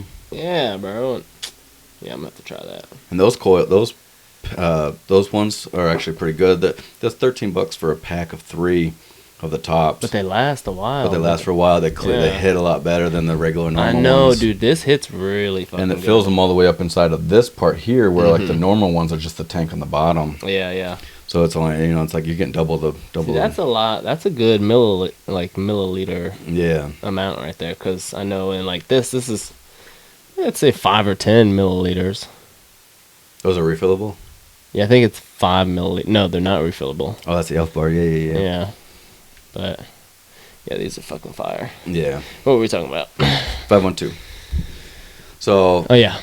So, yeah, I mean, there's so many mistakes that I made in that company that I wish I could go back and do it. And I think I still have my account with the manufacturer there in Atlanta. Right. So if you ever wanted to go back and kind of try to get another run on it. There was one cool point in the company building process that I really enjoyed, and it gave back to a good cause too. Is like, okay, so how can I get this into the hands of more military people? Right. Because in the army, every time I went to Iraq, Afghanistan, everywhere I went training, the gyms, everybody's buying pre-workout protein, creatine, blah blah blah blah blah. All that shit, yeah. And it's huge. Testosterone, all that shit. So like, how can I get this into the hands of military more? So I was like, all right, well, I know my buddy Bobby, I know my buddy Rob, I know my buddy Bainbridge. All these guys are now drill sergeants in Fort Benning, Georgia. They're over a bunch of other guys. They train all the new recruits coming in. Right. And at the base, they have all these different companies, these different units where all these drill sergeants work at. And these drill sergeants work, 12, 15 hours a day. And, but they're still always working out and this, that, and third. Yeah. But everything's unit cohesion. Like everybody knows they're all together. brothers and sisters, right? Yeah. They probably all use the same products anyways. Well, I mean, everything. So there was I can't remember his name, but he played Lieutenant Dan in Forrest Gump. Nice.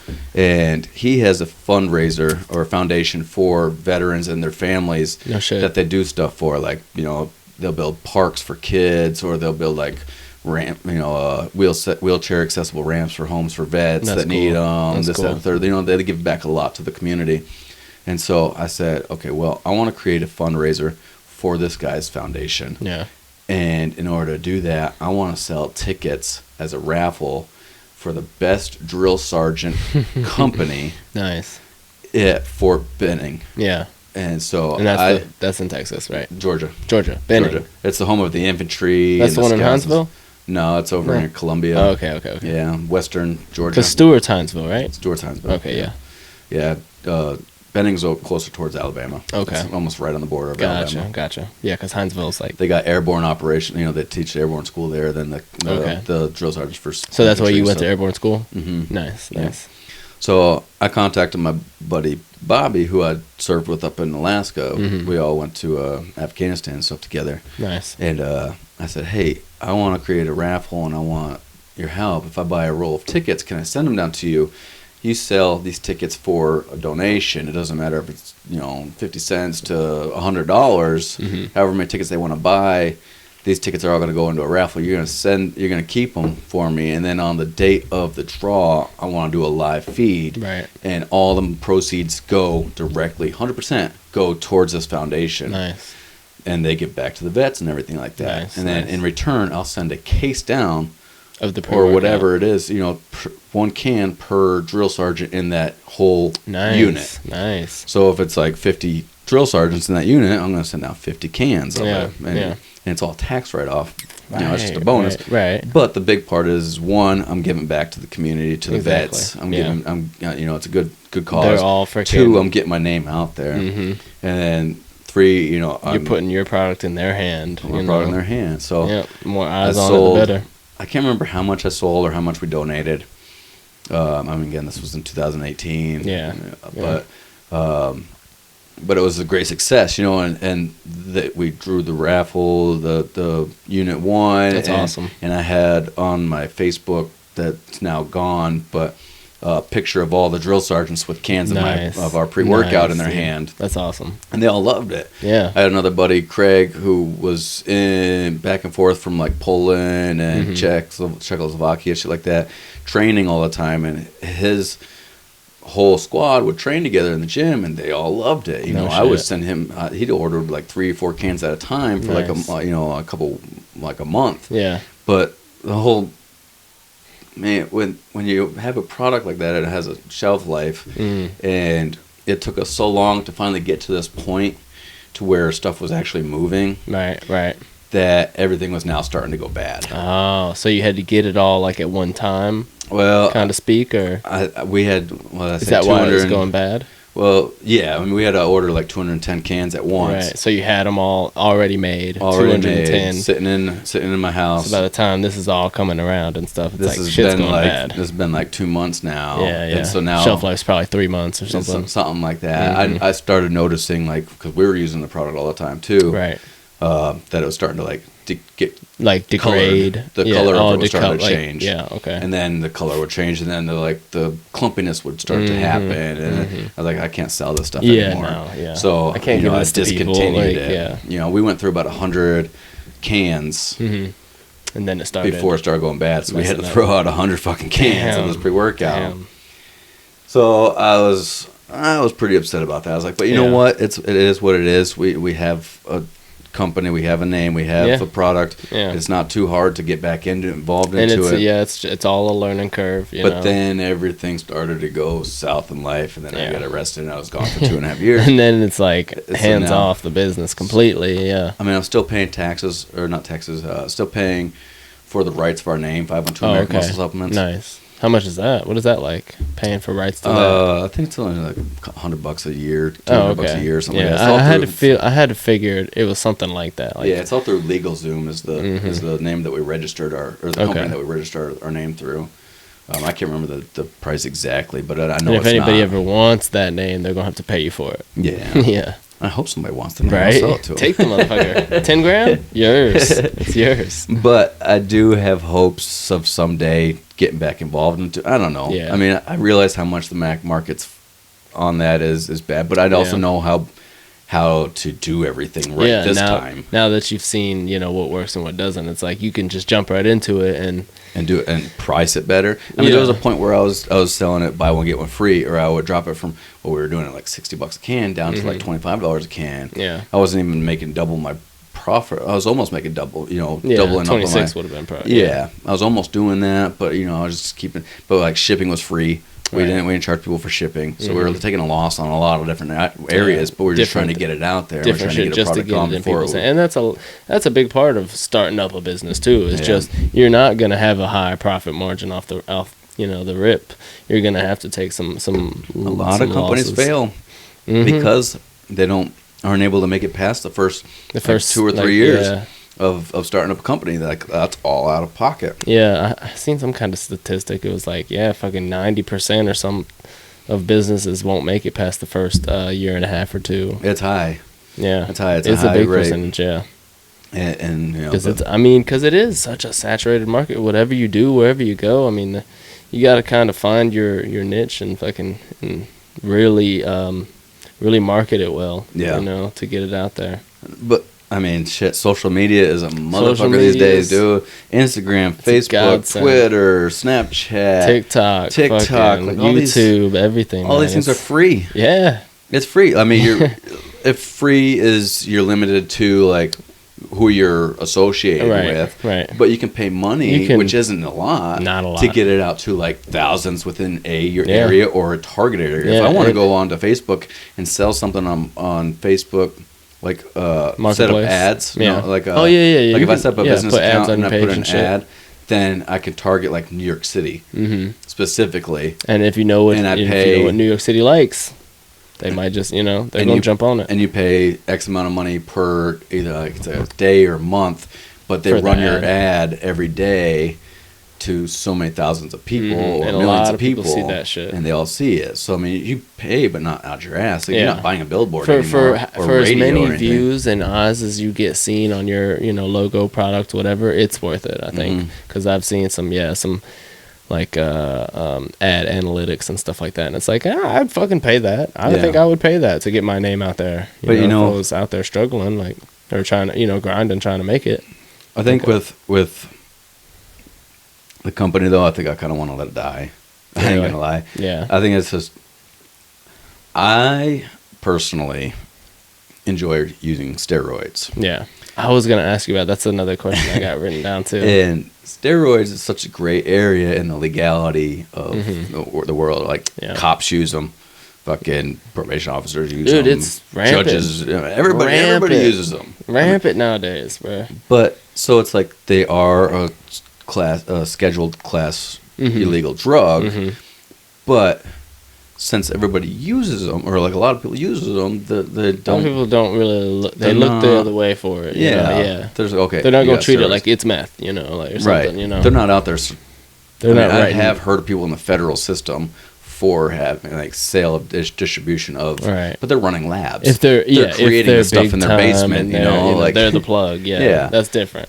well, They kind of have I to take that guy down so they don't embarrass themselves. Well, more so, not really. So the plug, I guess the plug in the sense of like they're the manufacturer. Right. But when you get to that point, it's like, okay, well, these guys are creating something in the basement in a microwave Yeah. with some beakers. Like, is it really safe? True. But they got a lot Do of I really want to places, inject this in my body? and I have. Yeah. But there's a lot of pharmacies out And there I like have. UK and like Middle Eastern and Russian and stuff like that make these drugs legally, and then they get distributed across worldwide, and they go Yeah. through customs easy. It's Yeah, not like all drugs the for like time. pot or meth. Yeah, 'cause, like- stuff that's going to go through customs and they can smell And it. it all gets stuff. binged. It gets dinged, real quick. But this stuff gets through easily all they're the like time. it's lotion.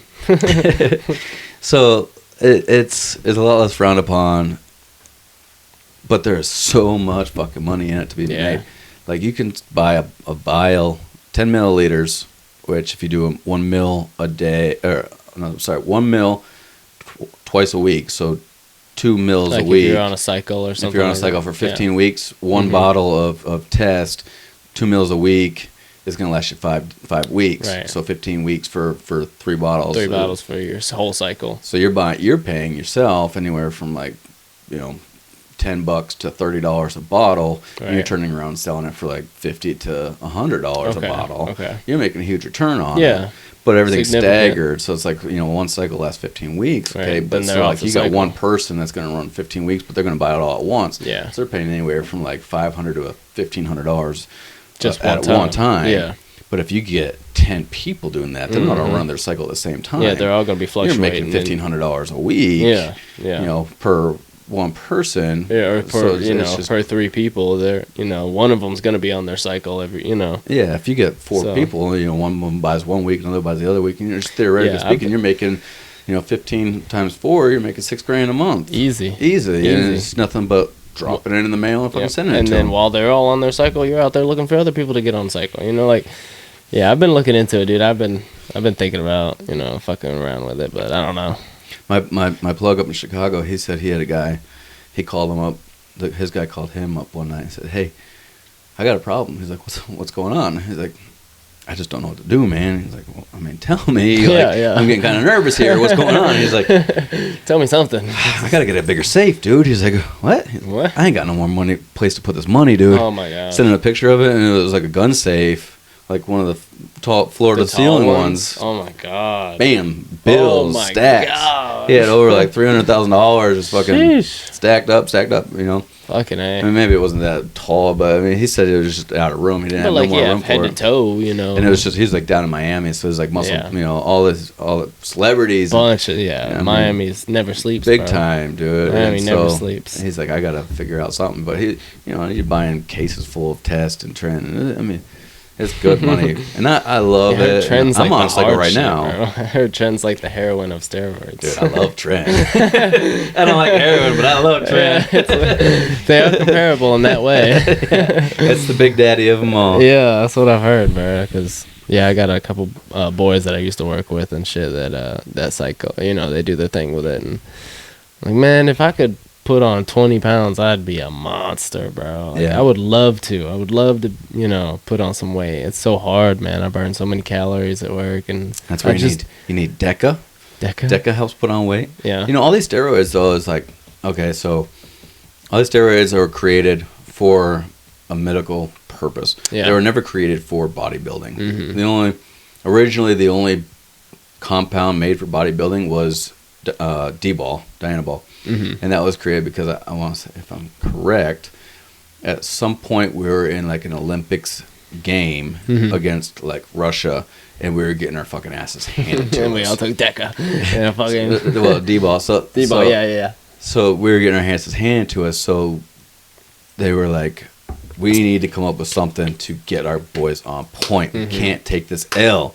So the scientists came up with Dianabol. Russians, fuck 'em. And Dianabol is like a pill, but it puts on mass and strength overnight. Damn. And it's, you know, one of the downsides is like, well, I mean, there's a lot of downsides, but one of them's hepatotoxics. So that? it's like really liver, Like gut problems and shit. liver poisoning. Like you can only take it for like so many weeks at a time before you have to like cycle off of it before you can, before you get some real liver issues. Yeah. Yeah. Okay. Liver and kidney and shit. And then the other one is like water retention. So you look like fuller, but it's a lot of water retention instead of like solid muscle gain, like lean muscle mass. Yeah. Like I would rather just, or normally I'd just sweat that shit out, but it's kind of keeping it in me and making me look like fuller and plumper and shit. Yeah. Yeah. But like, say like Deca-Durbalin was created for people with how do I say, like injury, like tendon, ligament injuries and shit like that, or like torn tissues and stuff like that. It helps repair that. Oh, okay. And then also people with like weight problems, like people with AIDS that can't put on weight or muscle mass, so they give them Deca and that puts it on. Or people with like eating disorders or some shit. Yeah, I imagine. yeah, so if you're like supposed to be 200 pounds, but you're down to 120 because there's some you're issues with your body, and fucking.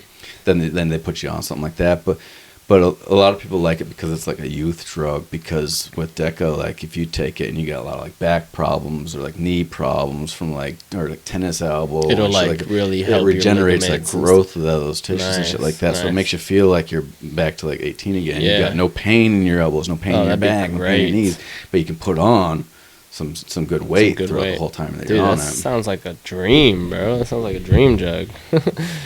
Test alone is good. I mean, you just wake up in the morning and you just feel like, okay, fuck yeah, let's go. Yeah, I've got like this bullshit bottle and stuff, but it's like an Nugenix or something like that. Yeah, something like that. But yeah, there's a difference between like free test and natural test. But I feel like it still does make me feel like I have a little bit more energy maybe and stuff like that. So, I mean, you work a ton, dude. Dude, I'm fucking. So you're bound to be like dragged down. Yeah, I'm fucking. That's why and it's the eating part of it too. As far as putting on weight, it's like the eating. Like, I know it's a real commitment to have to intake so many calories a day to try to bulk up. It's like, and it's like it's tough, man. It's tough. So that's the benefit of like testosterone, because that makes you like real hungry and shit too, don't it? It does. Yeah, it does. But then it also creates a lot of protein synthesis. So like, it really helps your so like if you eat the shit you intake. Yeah, if you eat like so. One egg has like, I don't know, 2 grams of protein or something. Say like 5 grams of protein, right? But when you ingest it or when you cook it, you're cooking off some of the protein, so you're only getting like, X amount of protein from it. But when you ingest, when you use it on like test or trend or anything like that, a lot of protein synthesis is going to turn a lot of that into protein, like extra protein. Yeah, it's going to turn it back into protein, if I understand it correctly. Right. And I tried because I was moving it a lot to a lot of people, so that sounds like it makes sense to me. I didn't want to like lead people down the wrong path when they were taking it. So for a while there, I was actually like doing a lot of research, reading a lot of like lab just because you don't want to have a bad name and a bad face. Yeah. I mean, when inherently we take that risk knowing that testosterone is going to shut off our natural reproduction of testosterone. Right. It's all created from the nuts, right? Mm-hmm. But if you take, when you're taking drugs like that, it fucks with your hormones to the point where it's like your body has its own structure of hormonal balance. Yeah. When you're taking it, you can fuck that shit up. If you're taking some stuff that's cooked in the basement, you don't know what effect it's going to have to your body. You don't know if it's really sustenance 250 where it's 250 milligrams per mil. You could take it and it could be. It's like people who overdose. I mean, you never know what you. I mean, a lot of those blue perks, those M30s, they have fentanyl in them, but they're all hot spots. Right. So you never know which one's going to get it. You could take a quarter of the pill, and that quarter of the pill could be all fentanyl, and you could take it and you could die. Yeah. Or you could take the whole thing and you could be okay. Yeah. You just never know. But with that stuff, it's like good to, like, if you have a reputable source to go through, then you're good. You still have the inherent risk of like, I know that if I take this, my natural testosterone reproduction may never start again. Right. And I may have to be on testosterone the rest of my life. The rest of my life, yeah, TRT or whatever. Right. Yeah. But there's so many other positive. Yeah, I think it outweighs. Because I'm debating it, so I'm like, yeah, I think I would just feel a lot better if I was bigger, stronger, fuller, like had more energy. But I know there's acne, your skin problems it causes, and then you got a lot of heart problems too. Yeah, heart, maybe like some anger issues in there and stuff like that. That's just kind of well known, as roid normal, rage. Yeah, normal like side effect type shit. So I think Chris Benoit was his name. Chris Benoit, the guy that killed himself, and didn't he kill his family too? Killed his wife and his kids, right? I think. Yeah, and then he hung himself. Yeah, he was on a bunch of. Yeah, he was on some nasty shit. He was on some shit. Yeah, for sure. I remember. There's just some people that shouldn't take drugs, though.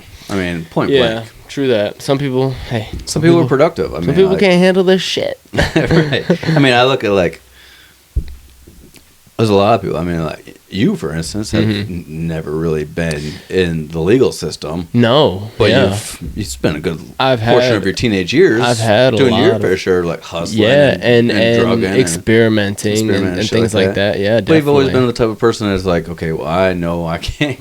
I know where my limits are at. Yeah, I think I did. There was a threshold that I knew not to cross, which saved me from a lot of bad interactions. And then I think also, I just was fortunate. I think because I was like, off the shit for a while. So I was doing a lot of real sketchy shit. I was doing blow at work, bro, fucking and stuff like that. Like, so yeah, I do definitely consider myself lucky. But that's just how it happens. Sure. Like, that's when I look at you, I don't look at you any different because you got caught. I'm like, we all did some gnarly, nasty, fucking dirty shit. But some of us just got caught. Like Ryan, my brother. We've all drank and drove. But how many of us have DUIs? I got 2. Yeah, Ryan's got only 1 or 2 he was convicted with, but he's had like 3 or 4. But he got off on a couple of them. But yeah, it's all just it's a probability. That's the way I like to look at it. That's a good way to look at it, yeah. Because you're either gonna get it or not, and the more times you do something, the higher risk of getting caught is gonna exactly. It is. And there are some things that you can take into account to change to lower your probability. I remember back in the day when people would sell drugs, you never knew the plug. No. It was like you had to be like invited to know the guy. Now, like I said, Snapchat, you can get on Snapchat and like have your friends around there and having like ads from all these other people saying, "Hey, come to me, I got the best shit around." Blah blah blah. And you don't even have to know the person. I don't know how many people I've rolled up on that I never knew before and said, "Hey, what do you guys want?" I just hit them up on Snapchat. Yeah, they hit me up. They hit me up and I'm like, "All right, I bet I'll be over there with a gram of coke." Yeah, like I trust you. I'll be on my way. Yep. And if I roll up to the apartment complex, I'm like, okay, well, am I rolling up to a fucking I feel better. Ambush, or am I rolling up to a fucking straight dude? Yeah. I really got lucky all the time. With that. Because you never know, somebody could be setting you up too. Yeah. But it's like, who? I don't know, man. It's a shitty world, man. But I think we all have to go through some type of that at some point. It was good for me to go through this. Yeah, I think it was beneficial in a way. I mean, it's tough and it hurts, but I came out a stronger person. I'm sober now. Exactly. And I never wanted to get on meth before, dude. No, I never wanted to get on who meth. Who does, bro? Like you see those pictures of faces of meth, and it's like, okay, wow, that person's fucked up. I could tell you a couple meth stories, bro, man. Like this one time I was getting some from this guy I knew. I'll say his name. I don't give a fuck. Thatcher, and he was the one that introduced me to it, really. And we was in this little motel, a parking lot, and I was getting some from him in a little glass vial. And cops rolled into the parking lot, and I was like, fuck, man. I was so ready to shove that shit in my ass, man. I was so close to that shit. So they pulled right behind my car and kept going down. And then when they cut the corner, I fucking backed out and drove out of that place. And then I seen them coming back around the corner behind me as I was leaving. And so I pulled out, went down the road a little bit, and I pulled right back up into this little, like, restaurant. It's like a... Fuck. It's like a Captain D's or some shit like that. Show Mars or something. And we pulled into the back of the parking lot so you couldn't see us from the road. And we sat there for a minute, and they fucking we watched them out of our mirror, and we watched them pull out the hotel. And whole time shitting fucking bricks. Shitting bricks. I'm sweating, dude. I got this thing in my gooch. I'm ready to plug it, bro. I'm like, there. I'm ready. I'm like, if he pulls in, I'm plugging it, bro. Yeah. And they fucking pulled right past, and I was like, oh my fucking God, I'm getting out of here. Get the fuck out of my car. Like, I'm getting out of here, bro. So that was one of the wake up moments for me, too, because it was just blow, and then eventually it graduates. It graduates to something more, hard and shit, and cheaper. And So when I was younger and living in Fillmore, our hometown, right? Mm-hmm. Justin Ricketts, you remember him? Yeah, oh, yeah. He's dead now, isn't he? Yeah. Yeah, he passed. Yeah. R.I.P. R.I.P. Yeah, good guy. Him and this other cat, Mike Munto. We, I guess I shouldn't be saying names, but...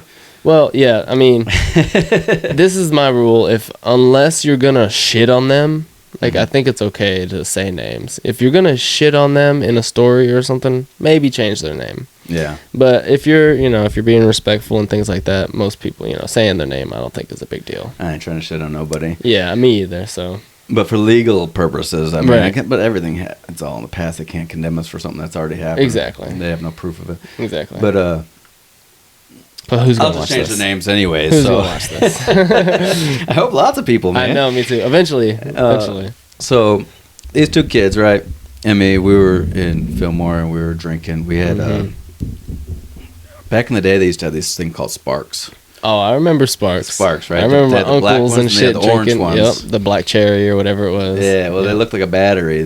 Silver on the bottom, black on the top with a plus and a negative on it. Looked just like a battery. Just like a battery. Yep. And it was energy and alcohol mixed together before college kids started doing Jaeger bombs and getting fucked up. They got a lawsuit or something big time. Yeah, bro. Yeah, they don't make enough. Monster Energy makes now 6.6 alcohol. Do they? But they have caffeine in them, I think. I don't know. I believe it.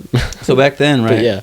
We were in Fillmore. We were drinking these Sparks. We were like, "Yo, you guys want to get some cocaine?" And we're like, "Fuck yeah!" Duh. Well, in Fillmore, it's like, okay, well, who do we know that does sell cocaine? Not really anybody. No, maybe one. So we had to drive all the way up to, I think it was Rochester or Buffalo. Of course. I can't remember where it was, which city it was. But from Fillmore, it's like, what, an hour and a half away? It's about an hour and change, yeah. So we stop at the Sugar Creek, Shit Creek. Gotta love it.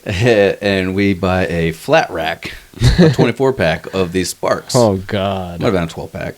But it was a flat cardboard box with all these cans in it. Tall boys, 16 ounces. And the whole ride up there to the city, we're just pounding these motherfuckers. We're in J-Dog's Dodge Dakota Sport. Yeah. 6-speed manual pickup truck, single cab. My dad's got a Dakota now. That green one. Yeah. So we get up to the city and we had $100 to spend on some shit. Yeah. We go down into the hood. Crazy what you'll do for drugs back in the day. You drive an hour and a half with $100 in your pocket.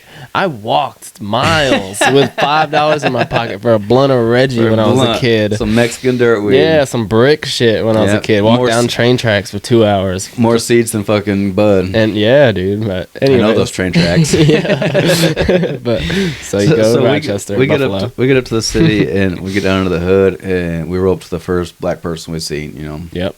We're like, yo, can you get us some blow, man? He's like, yeah, I got you. Some snow, bro. I just need a ride. All right, I bet. Well, climb in. So now there's 4 of us in this single cab, stick shift. So I'm scooched up next to Jay, and you got M over here, and then you got fucking this random dude over here. And we're driving down the road, and he's like, all right, pull up over here, give me the money, I'm going to walk in, and I'll be back out in a little bit. So he goes in, and we're sitting out there. 5 minutes rolls by, 10 minutes goes by. I'm like, fuck, dude, we got ripped off by this fucking asshole. Yeah. And so he's gonna make us sit. He's gonna make us sit. You know, I'm thinking the whole time he went out the back way of the apartment with $100. You know, easy $100 for this guy. Easy. Why wouldn't Yeah. I? Would do the same thing if I didn't know these 3 white miles boys down the road. Yeah, fuck these white kids. Of course, it's Fucking, Buffalo or whatever. You know, and we were. I mean, we couldn't have been old, many more than 16, 20 years. 17. No, Oh, okay. we were older. Yeah, I think I was out of basic training. Okay. It might have been before the army. Yeah. But so he eventually comes out, right? Reaches through the window and drops off this bag. I feel like I might have heard this story before. I grab the bag, and this guy just automatically just turns around and starts walking away. No bye, no thank you, no nothing like that. Just walks away. Yeah, it's bullshit. So I'm grabbing this bag, and I'm like, man, this thing feels like baby It powder. doesn't feel like fucking powder. No, it feels like wax. Oh. It feels like hard. Yeah, like clay almost. Yeah. Like Clay. you can mush it. What the fuck? I'm like, does this guy give us fucking candle wax, or is this like crack, or what is this shit? I don't know. I mean, I've had crack before, and it's not soft. It's not like that. waxy like that. No, it's hard. Yeah. It's rock. But I'm like, what is this fucking shit? You know, I was like, Jay, I think this motherfucker ripped us off. He's like, say less.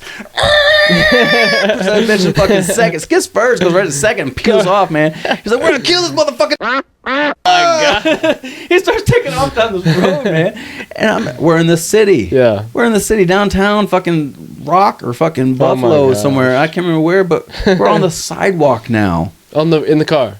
In the truck. And you know, on the sidewalks, they got these small trees that are like 3 inches in diameter that they have like strings attached to that they coming over the sidewalk that they planted to make it look good. Yeah, we're running all these fucking things over. Bum, bum, bum, bum, bum, bum, bum, bum. And this black dude's running on the street for his life. He's running sprinting, He dude. knew what was up, He bro. knew, dude. And he knew it fucking was up. cuts down an alley and goes into the other side. So I'm like, all right, I bet. So we go around the other side of the block and we come around and there's a big, it's almost like a QT, I guess, but on the corner. Yeah.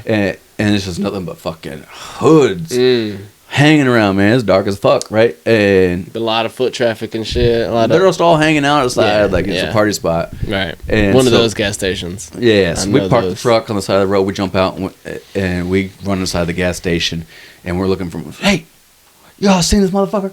Blah blah blah blah.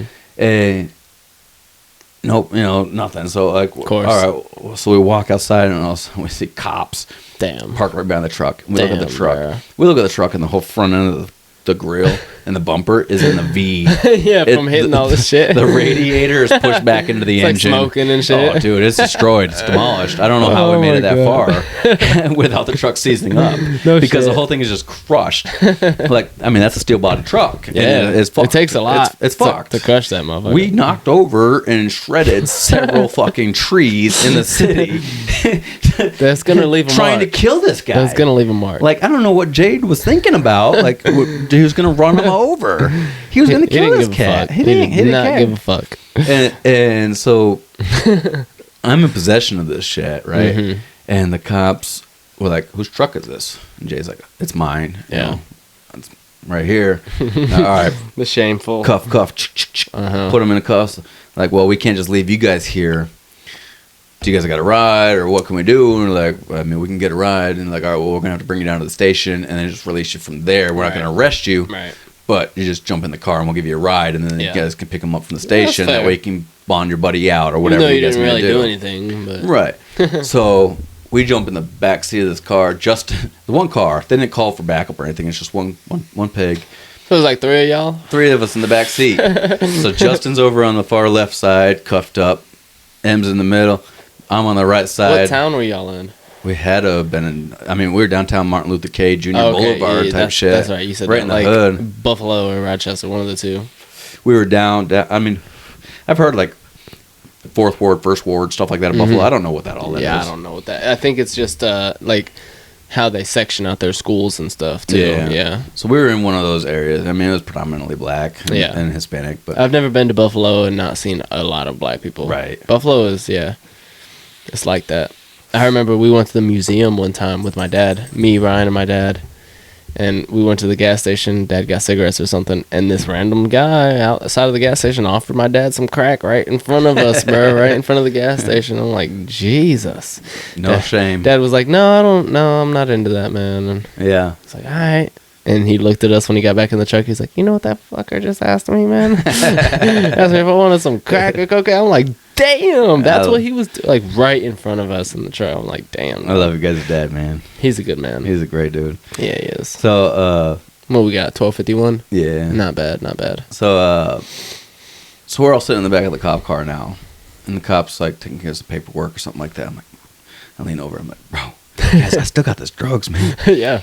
Like, throw out the window. The window don't roll down, No, man. it don't. I can't open up the door either. We'll throw it on the ground. What do you mean throw it on the ground? So what, I'm they the can see it only on one the, in here, yeah. So when we get out, all three of us get charged for this shit? Exactly. So I'm like, all right, what am I going to do? Stuff it in the seat or something. Dude, I stuff it in my ass. Yep, there you go, baby. I reached in my back. What was it? I never knew, man. You didn't even know what it was. Never knew what it was. You just was being safe. I reached in my back of my jeans. It ain't worth the charge. I know shove that. it in my ass, right? And we take off. You know, I'm trying to do it inconspicuously, so the cop doesn't like look at me like, I'm like, okay, this guy's shoving shit in his ass. No, we take off and we get to the cop shop, and you know, Bobo and Jay's sister, Leanne. Yeah. I was dating Leanne and Jay was dating Bobo at the time. Yeah. So we called them and said, hey, we need you to pick us up. Jay's in jail. You know. Bobo. Yeah. Still looks good, man. Not bad. So we're in the cop. Well, we pull into the cop station. Justin stays in the car. Me and Mike get out, and we are allowed to go in the front of the building. Mm-hmm. So I get out, and I'm waddling inside the building, trying not to let this fucking whatever it is fall out of my ass. Yeah. I get to the bathroom, and I'm like, ah, shut that shit out. And then I flush it, man. I never even. It could have been coke. It could have been fucking crack. It could have been candle wax. It wasn't worth the charge, though. It wasn't worth it. Yeah, because you said it was mushy and clay. Yeah, it just didn't feel like any coke I've ever had. But I mean, well, looking back now, I mean, I've had wet some. As fuck, I've had some coke, you know, straight from the till that was like still soft, yeah, you know, less cut, and less it looks, cut, and it just like it's kind of like material. kinetic sand almost, like, exactly, yeah, like presses and then it. So it could have been really good cocaine. Could have been, but why'd he run like that? Exactly. Well, I mean, three white cats from the country. And yeah, I'd run too, even if it was real. Even if it was the pure white shit. boys are trying to kill me, man. I'd be like, let me get in the car and hit it, damn it, bro. I'll show you. I mean, yeah, exactly. I'll show you. Like, that's, I mean, hey, so. They all can't be like us, though. Nah, man. We're such good people. Such good, upstanding citizens. I would have sat in the car and gave him a bump to make sure he knew it was good. Yeah, and if not, I would have taken it back in and said, no, they don't want it. Right, they don't want it. Let me get the money back. I'll give my money back. I've given money back before to people. Yeah, for sure. I mean, I'm all about good business, I remember one time, Call BBB on me, man. Tell them, hey, Archie don't sell no good drugs. When I was dating this girl, okay, you probably remember. So when we lived in Georgia together for almost a year. Yeah. We all, me, you, Ryan, my brother, and Brittany, my sister, all got a place together for about a year. We all got jobs. That was a nice little house. Lived in Georgia, Timberlane. That's right, yeah, Fuck Timberlane. Yeah, Timberlane, I remember. That was a big house, too, It was a dope. It was like fucking 2,000 square foot. Yeah. Big ass backyard. Sunroom on the back, dude. Man, I fucking loved that house. So I worked at Kroger across the street. Ryan worked at Applebee's down the street. And then Brittany worked at Marco's. Brittany was at Marco's. Yeah, for a while, yeah. But where was I getting at? The chick. The girl, some girl that you knew. Yeah. Kim. Yeah. So my friends, all my friends came down and visited me. Tyler, Carrie, Devin, and Kim. They all came down and visited. Carrie's the one that was in the Navy, right? Yep. Yeah. Yep. So me and Kim were talking and whatever. She's the how I got back to Carolina, because I got my car from my Aunt Beth, and then I was talking to Kim that whole time, and I ended up coming back to Carolina with Kim. But fuck, where was I going with this story? I was gonna say something about while we were down in Georgia. Well, we were talking about me shoving whatever in my ass, and then what after that? Fuck. Damn it. I don't remember. And Kim was down there. God damn it. I don't remember. I hate when that happens. Yeah. Oh, fucking A. Some of the cops, maybe? Fuck. I'm not gonna remember. I'm not. That's all good, man. Yeah, I know. On to the next then. Anyways, but yeah, so we all got a house down in Georgia for like a year. I loved Georgia. I thought that was a blast, man. Fucking living with y'all. And I'm really glad you guys came down with us, man. yeah, because I had just came back. I went to New York for my senior year because I was chasing this bitch who ended up cheating on me. I remember. And so then after, I was about to go to her college with her. Yeah. And then, I did my Alfred or something like that, right? BCC, Binghamton Community okay. College, yeah.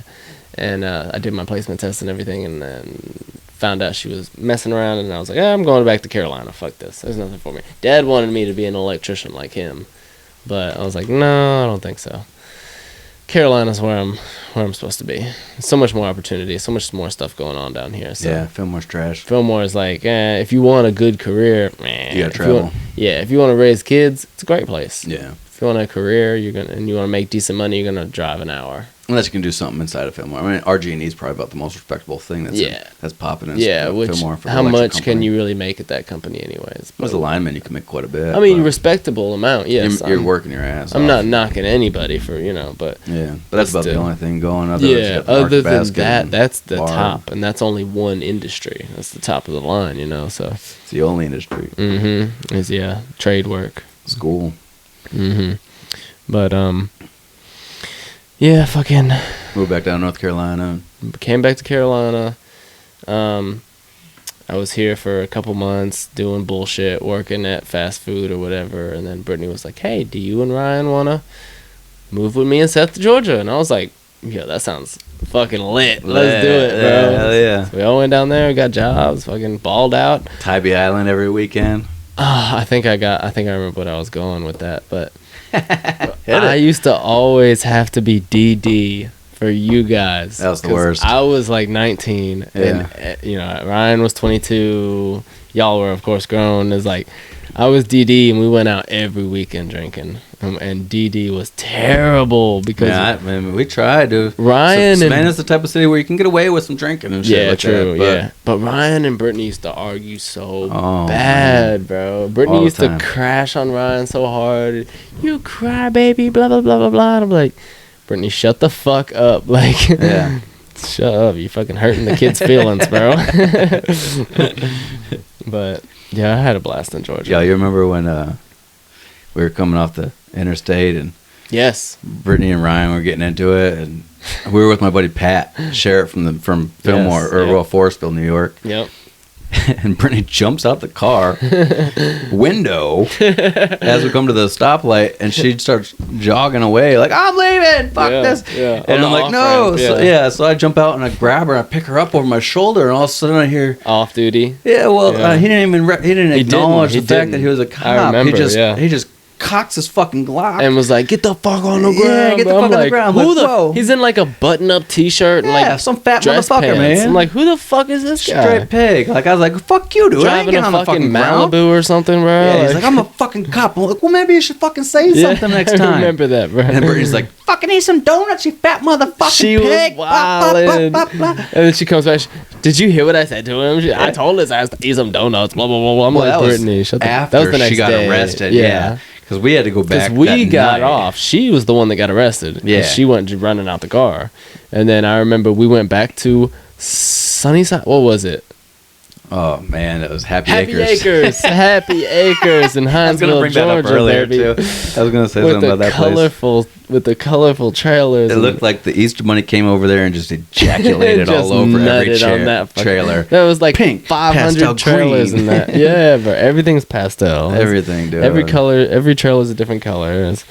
Yeah, Happy Acres. If you know anything about Hinesville, it's Happy Acres in Hinesville, bros. We stayed there when we first got to Hinesville. We had bed bugs in that motherfucker, man. Before we got the Timberland place. It was a two bedroom. You guys had the bunk beds in it, and then we had the bed in the back room. And it was furnished. miserable, bro. It was miserable, dude. It was miserable. It was terrible. So we get back there that night, and you were like, dude, I have to slam a couple more beers. And then me and you are driving to the prison or driving to the jail and getting Brittany. I'm like, oh, it's 5 a.m. So bro. foggy. Yeah, it was So we went down this pathway. You told me the name of it, but I can't remember. It was like military training ground for tanks and stuff like that. Yeah. And it was like fucking 10 or 15 miles of just straight road. Oh, it was the back way through Fort Stewart to and woods, Savannah. And it was so foggy and eerie and creepy, dude. It was like kind of cool, but I was like, yeah, this is some shit out of a movie or something. Like, we had to stop at the ATM and pull out, I think it was like $500 to bail her out. Yeah, dude, it was fucking bullshit, dude. She was ungrateful. she said, fuck you, I knew you was gonna get me, bitch. Why don't you get me sooner? Like, damn. Fuck you too, bitch. But we couldn't leave her in there, man. We love her too much. No, yeah, we couldn't leave her. I mean, we wouldn't have left you. Maybe, I don't know. We might have left you. I mean, honestly, dude, I had a couple to. partners in Texas, and one of them was Walt, the other one was my buddy Isaac. Mm-hmm. Both of them were the same age, same. They both ran together. I mean, at my place, we all eat. Yeah. Like, you come to my house, I'll let you fucking take licks out of my house. Right. If you're selling drugs and shit like that, okay, right. bet. Hang out at my place, dude. Let fucking. Right. So, like, they tell them pull up here. Yeah, tell them pull up here because, like, I mean, I got what I sell. I already got my clientele. I don't need anybody else. Yeah, so if you want to do your thing. Do your thing. You know? So these cats would come over and we'd make fucking gummies. We'd make fucking nerds ropes. We'd make fucking waffles with a gram of wax inside each one. Because when you're around people like that, that's what the fuck you do. We just partied all the time together, dude. And you make fucking your own fun party drugs and party, so these guys would have, like, their plug come down, drop off peas of fucking flour all the time at my apartment. From like Oklahoma and shit like that. So I was like, whatever, I don't care what you guys do, just don't bring shit to my house to where I'm gonna get fucked up over. Yeah. You know, take your shit outside and do it. Mm-hmm. But I don't remember where I was going with that one. You're all making shit together. Bunch of fucking guys. So when I got arrested, I had a lockbox, a safe box full. I had an ounce of coke. Sorry, this shit's good. It's super good. I had an ounce of coke, 500 bars of Xanax. I had MDMA. I had fucking, I think I had a bottle of LSD, like liquid LSD. Mm-hmm. And when I got arrested, I'm calling these cats from SEG, and I'm talking to my buddy Isaac. I said, hey, or Walt, rather. I'm like, how'd you get out? Mm-hmm. And this goes back to when we got arrested together moving those illegals. Right. I was like, how'd you get out, dude? He's like, well, my mom had an APB out for me saying that my son was missing. Oh, shit. I'm like, okay. Well, you're 18, 19 years old. Yeah. Like, okay, I get it. You know, we were gone for a day. We took your mom's truck. So you got caught with a fucking Glock. Yeah, dude. How did you get you get out? And I'm the only one stuck in jail. No shit. And he said, well, my mom had an APB out for me. They said I was a missing persons. He was a missing person. That he was a missing persons. And so the cops allowed his mom to come down and get him. Wow.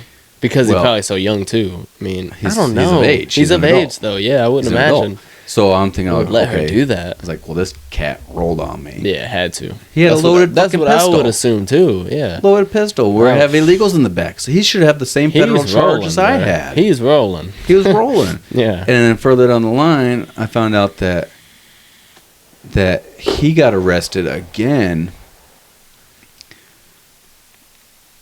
Oh, so I'll go back a little bit. All right, okay.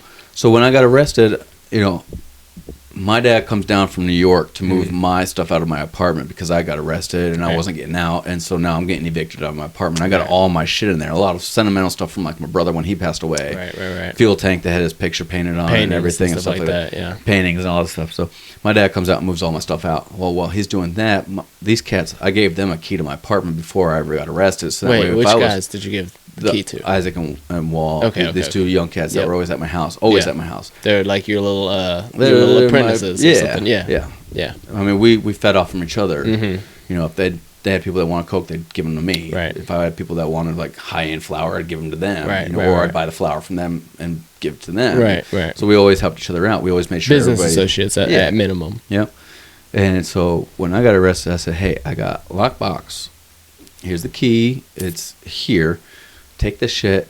I need to get a lawyer. I need to get the fuck out. Mm-hmm. I didn't realize I had all these bonds revoked and I wasn't able to get out because I had holds now in all these different counties. Mm-hmm. So I'm telling Walter, I'm saying, hey, here's this box. Inside, you got enough money to at least make fucking like 10 Yeah. grand of money, dude. Yeah. Easily, you know, like Damn. move it for me in less Do it. words over the phone, you know, because Yeah, everything's yeah. monitored by the prison. Mm-hmm.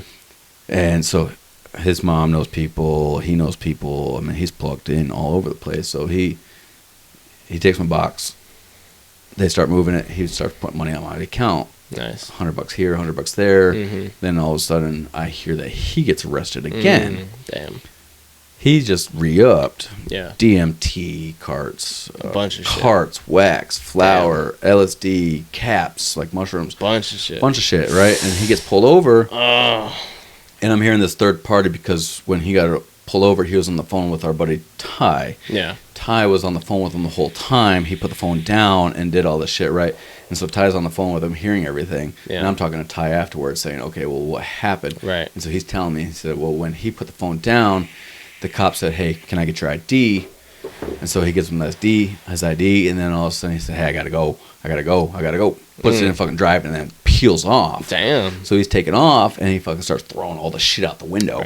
Right. Sheets of acid, fucking God all these fucking mushrooms almighty, and shit out the window, right? Oh my god. One thing after another, and then I guess he went down a dead end road, so he flipped a bitch, came back around, and now the cop is in front of him. Got him pinned or something. And so he got him pinned down, so he's like, fuck it. And so he starts like moving over towards him, right? Yeah. And so the cop fucking cocks, pop, pops a fucking couple rounds at him. Yeah. Through the windshield and hits the fucking The back windshield, like well, right hits by him. Or? the headrest of his seat. Ooh, fuck. Hits the headrest of his seat, Oh and my so God. now Walt stops and they arrest him. So now he's in trouble for like manufacturing, delivering, evading in a motor vehicle, which is a felony, and then manslaughter of a public servant. You know, trying to run down a cop. Oh yeah. Because now the cop's discharging a weapon at him. Attempted, yeah. And so now he's got all these fucking charges on him after he just got arrested now from he's me. Definitely rolling. And and when he got released,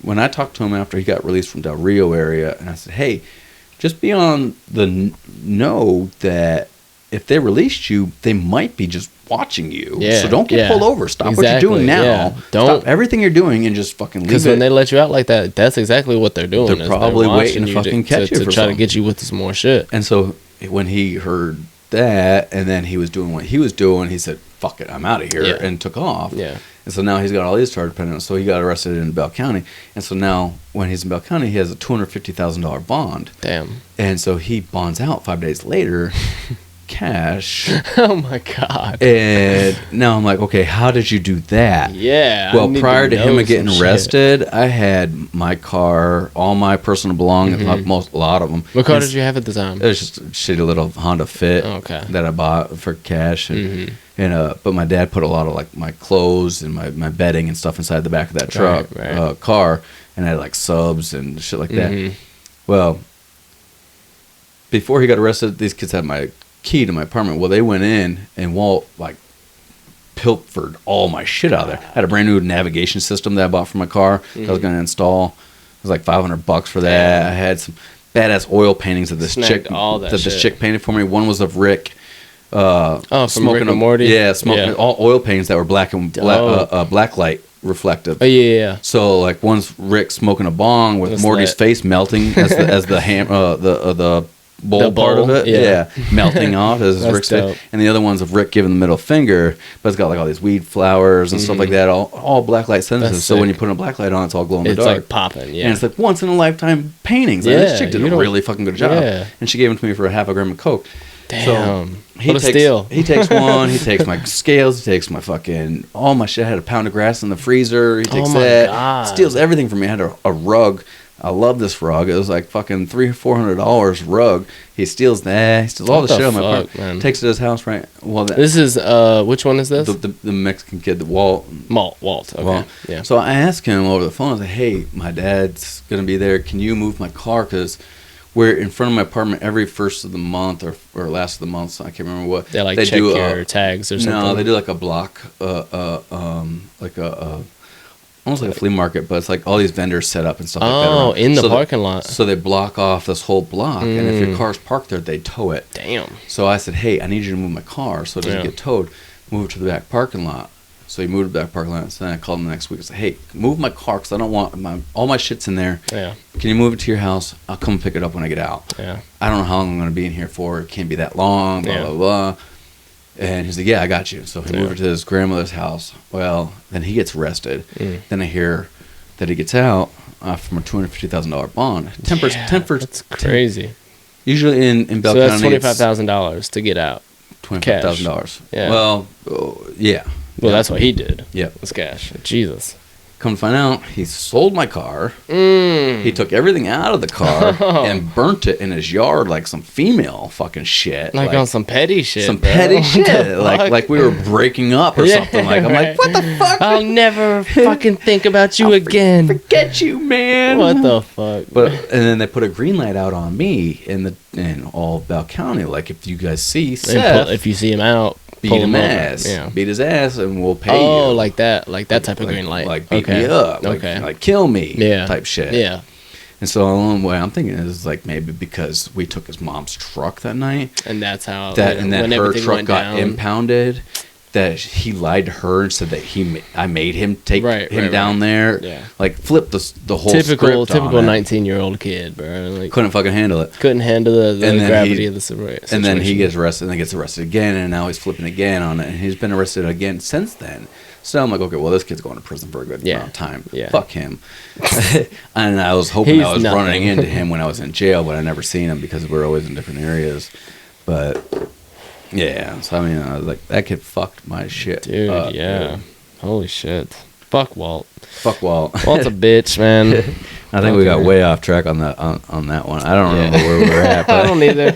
We were talking about 512, and then we fucking got off on a tangent, bro. We'll see what we got. Let's see what we got cooking up here. Oh yeah, we were talking about the gym and shit.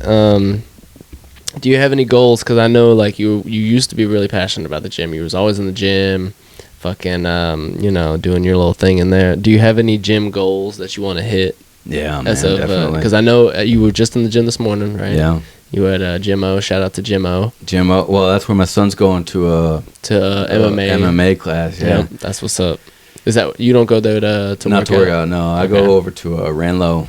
That's what you said. It's called Body Quest, but there's no sign out front saying Body Quest. Right. It's just like a hole in the wall gym. Yeah, if you drive down, I think it's Cox. Avenue. Well, if you're coming from your mom's place and you're going up towards like Franklin and Maine and all that, and you take a left on Long. Yeah. And you just follow along all the way down. About 10 minutes. Mm-hmm. And you take a left at the railroad tracks, kind of. No, you just keep going along. Okay. Yeah, you'll pass one gas station and then a fast track gas station. Yep. And then there's a store on the left or the right hand side called like Bare Necessities. It's a yellow sign. It's like a guns and ammo and collectibles store. Damn. It's on the bottom of that building. I think I know what you're talking about. Okay. Yeah. You would never know there was a gym down there. That is in the cut. But it's legit my favorite place I've ever been to because it's nothing but a bodybuilder's dream. I mean, you got dumbbells from 5 pounds all the way up to 150 pounds. No shit. You got all the old school bodybuilding equipment that you can use for like strength training and building mass and shit like that. Yeah, I'll have to come up there and check it out. Dude. And it's empty. Yeah, like you never have to wait for anything. It's like dead. I went there this morning. The owner wasn't even there. The door was just open. Yeah, Ranlo's not busy, man. It's a small little. It's like Dallas, man. Yeah. It's a small little town, man. But $30 a month or $35 a month. But that's lit, dude. You know, he's got a couple couches in the back and a TV and shit. You can just hang out and fucking chill and shit like that. Do they got like steam rooms or anything like that? Yeah, just weights and stuff. Just weights. Yeah, but I mean that's you go in there to grind. Yeah, you go in there. You're not going in there to sauna or cold plunge or anything like that. Yeah, you're just going in there to fucking sweat and get the fuck out. That's good. That's good though. That's what's up. Small parking lot. I mean, I think that they got a higher volume of people later in the day. I haven't been there during the day before. I just been every day go. No morning people. Yeah. But they're all first shifters. But he recommended for my son to get involved in like MMA stuff at Jim O over in Belmont. Yeah. And hats off to these guys, man. These guys. I've been seeing the videos on Facebook. It looks dope. It looks like a cool place. It's it's legit. And they look like they're doing really good with Sawyer too. Yeah. Yeah. The main coach, the one that you seen on the video yesterday with the long hair. Yeah. He was just recently in California with the team from Jim O. Yeah. Kids. over there for a national the qualifier. ones they train. Yeah. And they send them to these nationals. And they send them over there for the nationals, and then they were competing for world qualifier. That's fucking championship. Cool. Yeah. So they had at least one that I know of that is going on to the next step for the world qualifier. Dope. So I was looking, they got this app, it's called Group Me, and on there it's got all these different, a feed of like everybody that's involved in the gym there. Mm-hmm. And it goes all the way back. I was scrolling through it just being nosy, and there was from this last winter, he was in Russia actually. Damn. Watching fights over there for MMA. And so, I mean, he's all the time, like going to Myrtle Beach, Georgia, South Carolina, all over the place. Like competitions and everybody's allowed to get involved in that. So, like, volunteers to go and watch for free fights, stuff like that, like parties and birthday parties and stuff like that. So, I mean, this place is very family-oriented, and and they get out there. They're out there. They're there to compete. They're there to win. They're there to excel. They're there to succeed. Yeah, they're nationalized too in a way, kind of. If they're performing at that kind of level, they're inviting them all over the world. Yeah, I mean, everybody's inviting this gym to get badass. There. So he pulled me aside several times last night and was like, "Your son, I mean, for 5 years old, he's." Yeah, we usually tailor to 5 and 6 years old to only do like an hour training. Well, I mean, he looked at his watch. He's like, it's been an hour and 45 minutes, and your son's still focused. Yeah, he's still doing what he's listening, asking him every time to the coach, and he's following through and doing it, and not focusing on other kids. Mm-hmm. He'll watch and see what they're doing to do it, kind of gauge what's to do. What to do, and then he'll sit there and he'll do it. So he's like moving down from one side of the mat to the other with like. Right foot, right foot, left foot. Yeah. And when you're doing right foot, you're swinging with your left. Right. When you're pulling with the left foot, you're swinging with the right. Mm-hmm. Right foot, left. Left. And he's kind of going down the mat like that. And he's working it just down, back, down, back. That's dope. And he ain't worried about anybody else. He's just doing his own thing, focusing on what he's been taught. Yeah. And the funny part about it is the coach will be like, all right, time, and then tell everybody to come to the second tape line to line up, and he'll still be over there. Left, right. And they're like, Sawyer, get over here. We're done with the exercise. You don't have to keep going. I gotta finish this, coach. That's awesome. But then he went up to the punching bag, and Sawyer's always like, I want to hit the box. I'm like, the box? The bag. I didn't know that's what he was talking about. I'm thinking he's talking about box. I'm like, you want to hit a box? A box. Like, he's like, why don't you want to hit a person instead? He's like, no, I want to hit the box. Yeah. I was like, but a person's so much better to hit. He's like, nah, I want to hit the box. And then when we hit the bags yesterday, he's like, I get to go hit a box. Yeah, like, and you're like, oh, this is the box. Yeah, okay. And so they were like, all right, we don't care about how fast you hit it. It's about how hard you hit it. Yeah. And it's left, right, with a good stance and everything. It's just all about power. Yeah. And Sawyer's just, and this is already an hour and 45 minutes into it, almost 2 he's hours. Been working out, yeah. It went for 2.5 hours last night. That's what you said, yeah, 2.5 hours. I'm like, he was impressive. Hitting that beam with the mat all around it, just ba ba ba ba ba ba ba, doing his thing, and then he'd look over and and he'd turn back around and be like ba ba ba ba ba, and the coach was like trying to get his attention, so he was just hitting it. He's like, I'm good. The coach kicked him a couple times, and Sawyer's like turned around. What? It's like, I'm doing what I'm supposed to do. Like, so I mean, I'm all about the gym for me. But man, I'm loving the atmosphere that I'm allowed to get my kid involved into and out of the gym. Like, awesome. I want to go to the gym and get strong. I'm like, dude, you're getting strong mentally and physically now, working with these people. Yeah, with those coaches. Like, now you got all these kids at your age that came back from California because on Friday it was they're probably like good role models, bro. Yeah, they're probably they're good about teaching him. Yeah, they're upstanding. I mean, they're like kids. 7, 8 years old, but they're like, okay, you're doing the wrong thing. Yeah, do this. The kids that are in that kind of program, it's like they're natural leaders in a way, like they are, and they're very helpful. Yeah, and I was like surprised to see that. I've never seen kids operate like that. All around it, just ba ba ba ba ba ba ba, doing his thing, and then he'd look over to and he'd turn back around and be like ba ba ba ba ba, and the coach was like trying to get his attention, so he was just hitting it. So he's like, the coach kicked him a couple times, and Sawyer's like turned around. What? I'm doing what I'm supposed to do. So I mean, I'm all about the gym for me. But man, I'm loving the atmosphere that I'm allowed to get my kid involved into and out of the gym. Like, he wants, I want to go to the gym and get strong. I'm like, dude, you're getting strong, mentally and physically now, working with these people. With those coaches. Like, now you got all these kids at your age that came back from California because on Friday it was like, they're probably like they're advanced role models, bro. Yeah, they're good about teaching him. Yeah, they're upstanding. I mean, they're like kids. 7, 8 years old, but they're like, okay, you're doing the wrong thing. Yeah. Do this. The kids they're not like that kind of program. It's like they're natural leaders in a way, you know. Like, they are, and they're very helpful. Yeah, and I was like surprised to see that. I've never seen kids operate like that. Yeah, they're not like adults where. Oh no! No! Oh no! I've never had that happen. How long are we going? We'll be good. All right. Another 10, 15, 20 minutes, I don't know. Yeah, I got to be down second Street. Yeah. All right, we'll wrap up a couple things before we get out of here. Bunch of stuff I got to bring you up to date on. And I tried getting on Google, and I was like, I've been in jail for 2 years. What did I miss? And it was terrible. It could not process. It just started bringing up a bunch of bullshit, like what happens when you're in jail for so long. I was like, I just wanted local news, like what happened in 2 years, so we could talk about it, so I could fill you in a little bit. Well, luckily, we've been able to keep up with the news while we were there in jail. Yeah, and that was news and sports. Yeah, those were what the TV was always on. Yeah, so I told you about like the celebrity boxing has been a big thing lately. Yep. Fucking the bare knuckles shit, slap competitions. Did I tell you about that? I've seen the slap competitions, especially with the women, bro. Oh, dude. The women be going hard. I saw one today where they were putting baby powder on their hands and then slapping each other. Mm-hmm. And those guys are some motherfuckers. Some champs, bro. I won't let somebody stand there and smack me like that. I couldn't, bro. I couldn't, because I don't got that much. That's tough, bro. Yeah, hell no. I can't just fucking go down like that's embarrassing. Super. Especially nationally televised. Yeah, it's like, it's a big thing nowadays, dude. But yeah, we got that. How was COVID? And when was COVID going on when you were going in? COVID really happened when I got out of the military. So it was like, 2019? Yeah, it was like 18, the beginning of 2020. 2020? Yeah. So COVID.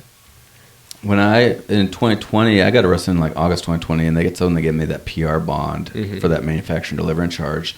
And I'm assuming because of COVID, so they didn't want to put me in jail. Yeah. Less people in jail, the better. Yeah. So they released me. So I was able to be out for another like 6 months after that. But when I went in down in Del Rio, I got the COVID vaccination. Right.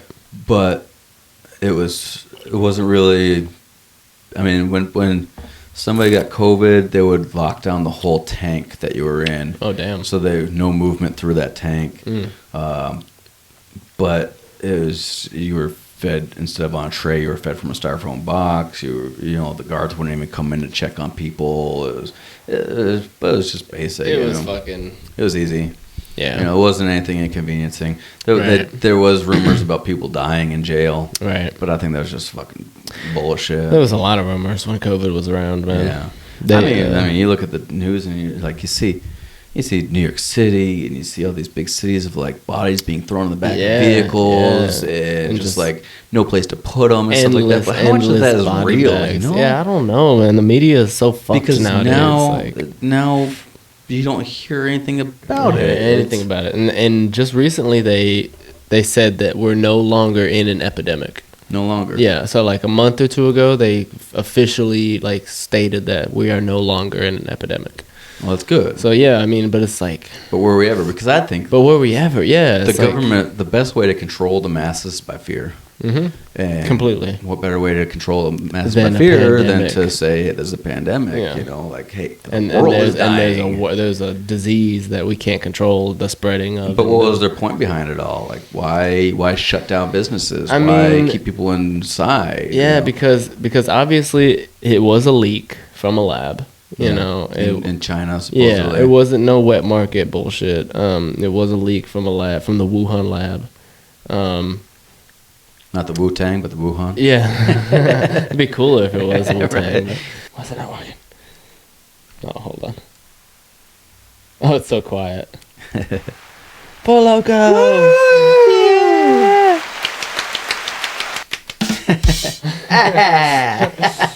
But anyways. Yeah. All right. So the government and shit, man. I mean, yeah, they're fuckers, man. We're never gonna get out of there. We're never gonna get out from under their thumb.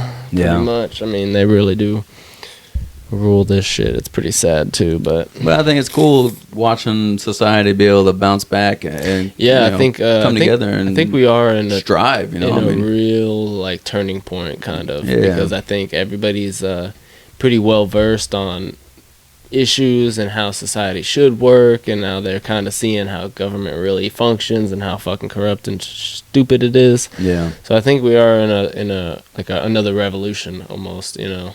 So I'm excited to see how we handle the next 15, 20 years. I think it's gonna be cool. I mean, my biggest thing is like with legalization of marijuana. Yeah, and shrooms too. Man. And shrooms. Shrooms. I think I'm all about the mushrooms. We should do an episode where we eat some mushrooms. Just eat some and trip and do an episode. Yes. That would be awesome. Because dude, I'm so introspective when I'm on stuff like that. It's like, dude, or even just Adderall or something. It's like I could have the best pod ever, bro. Right. Like, I don't know if you've ever seen the Joe Rogan episode with him and Post Malone where they eat mushrooms together. I don't think I have. Holy shit. They trip balls. No shit. I don't think I've seen that one. It's good. That's funny. I watched that on LSD. I got some Joe Rogan shit on here. Yeah, you know he just opened his own comedy club in Austin. Yeah. Really? He opened his own comedy club, and it's like right down the road from like 2 other comedy clubs. Because he did move from California to Austin, didn't he? Austin, yeah. So now he's in Austin. He's been there for a couple years, and now he's got his own comedy club down there. And it's like, I bet that's dope. Now Austin's like the hot spot for comedy. You know, it used to be like New York City and shit. Austin's the hot spot for music, comedy. Dude, yeah, it's like the new fucking. It's like the new. Everybody from California's moving to Austin. Everybody from Austin's moving to California. I don't know what the deal is. Austin's great. Austin's great. I've never been there, but you gotta go, man. I know, right? I want to. The barbecue, the music, the club life. I mean, everything about Austin is pretty fucking. Yeah, it seems awesome. It seems awesome. I want to go. It's worth the fucking visit, man. So how well do you keep up with like social media and like who is like popping nowadays? You know, like just social media like influencers. Like, have you ever heard of Andrew Tate? Mm-mm. Never heard of Andrew Tate? No. Oh my gosh. What about Jordan Peterson? Jordan Peele. Jordan Peele. He's a funny motherfucker. Makes some good movies. Damn, that's crazy. I gotta tell you, man, with me and my social media, before I got arrested, I had a Facebook that I had from 2020 all the way to 2007. Mm-hmm. So I mean, I had that joker for a long fucking time. Yeah. You know, I had a lot of different people that I was following, family, friends, pictures, videos, stuff like that. And then Snapchat. Yeah, that's everything on there. You know, other than that, those are the only really media platforms I ever fucked with. Yeah. TikTok wasn't around when I got arrested. Those platforms, they don't really put the news out like that, you know. So, but now, I mean, I lost all that shit. So now I'm just starting over. I'm now seeing the bare knuckle fighting. I'm now seeing like the slap competitions, music. You know, like the new music and stuff. Music. When I was out, I was getting influenced by a lot of these younger cats I was hanging out with. Yeah, for like sure. Suicide Boys and fucking Ghostman. Yeah. And all these cats I never heard of before. You know, it's like, wow, that's crazy. This stuff is good. Yeah, dude. Where was I for this stuff? And it's like geographically, you know, different. Like Chicago has a great fucking underground rap music. Huge music. I love scene, it, bro. You know, so like some of my favorite rappers came from Chicago, man. Mm-hmm. So now I'm getting involved in that a lot more. I'm getting back involved into it. You know, cool. I don't have the same people that I was talking to before, but I meet new people, and I'm getting reintegrated into all that. So social media, it's just I'm one out of touch, bro. Yeah, it's just one of those things that when I got out of jail, take some time. I was sitting in my hotel room with my buddy Isaac that was over at my house all the time, and we were going over like Snapchat and stuff like that. And I was like, how do you do this? How do you do that? And he's like, what? He's like, you what don't do you know? mean? Like you hold it and drag, Yeah. and then it's a video. You don't gotta hold it no more. Like, No. That's not. You got to press record. No, not anymore. No. Here's your memories. Like, what are you talking about, bro? Yeah. Press this for that. This for that. I'm like, fuck, dude. This is how you check through your library. Like, yo, what? Yeah. Yeah. After I can imagine after being just out of the loop for Well, the way 2 the technology years. moves so quickly So now. fast, I mean, when I went in, So fucking it was iPhone 12. Now it's iPhone 14, iPhone 15. Like, Yeah. You know, now there's that OLED 4K, or they got 5G, They got 4K, you know, all sorts of like shit. 5G plus, all that I mean, good it's only shit. been 2 years. It moves so fast, man. It's daunting a little bit, Yep. for sure. But I gotta tell you, my biggest fan, I'm the biggest fan on TikTok, yeah. of the Cavender twins. Oh yeah. Yo. They play basketball, Or right? Miami Yeah, University. they're badass, They're bro. badass. They're fucking ballers. You know, bro. they make Cavender like twins. millions. Don't they have OnlyFans too? I hope so. I hope so, right? God, please, willing. But I haven't came across. I haven't even thought to check. But Yeah, OnlyFans I know, is fucking I know between bussin'. I know between those two chicks, the twins, and then this other girl that does gymnastics. I can't remember what college she's from, but they make millions of dollars. Yeah, they a don't year. have to go pro. They make more money doing their social media shit. These than two going white pro. girls on the Miami University, they are some ballers, bro. Stop, bro. They fucking what? I wish we could pull up like a video of them like on here. Eventually, my editing will get to that level, but That we don't. But yeah, I now like we to just follow have to them. imagine. My imagination is good. It's fucking point. Have you bro. ever jerked off in a shower that's surrounded by 24 other guys, and they all can hear what's going on in that shower? You get creative, bro. You learn how to block shit out. Yeah, you take a shit with 4 other dudes sitting next to you taking a shit. Oh yeah, those are stories for the next pod. Yeah. Well, until next time, my brother. Yeah, dude, it's been awesome. It's been great. Fucking give it here, man. Enjoy the rest of your day, brother. It's been a great episode. Seth Kroll, everybody, thank you very much. Yes, sir. Enjoy your day. Thanks. Peace. Fuck yeah. Hell yeah. That was dope, bro. Woo. That was almost 3 hours, dog. That was lit as fuck. Have fun editing that. All right, we'll do a little. Hey. Hey. For the little thumbnail or something.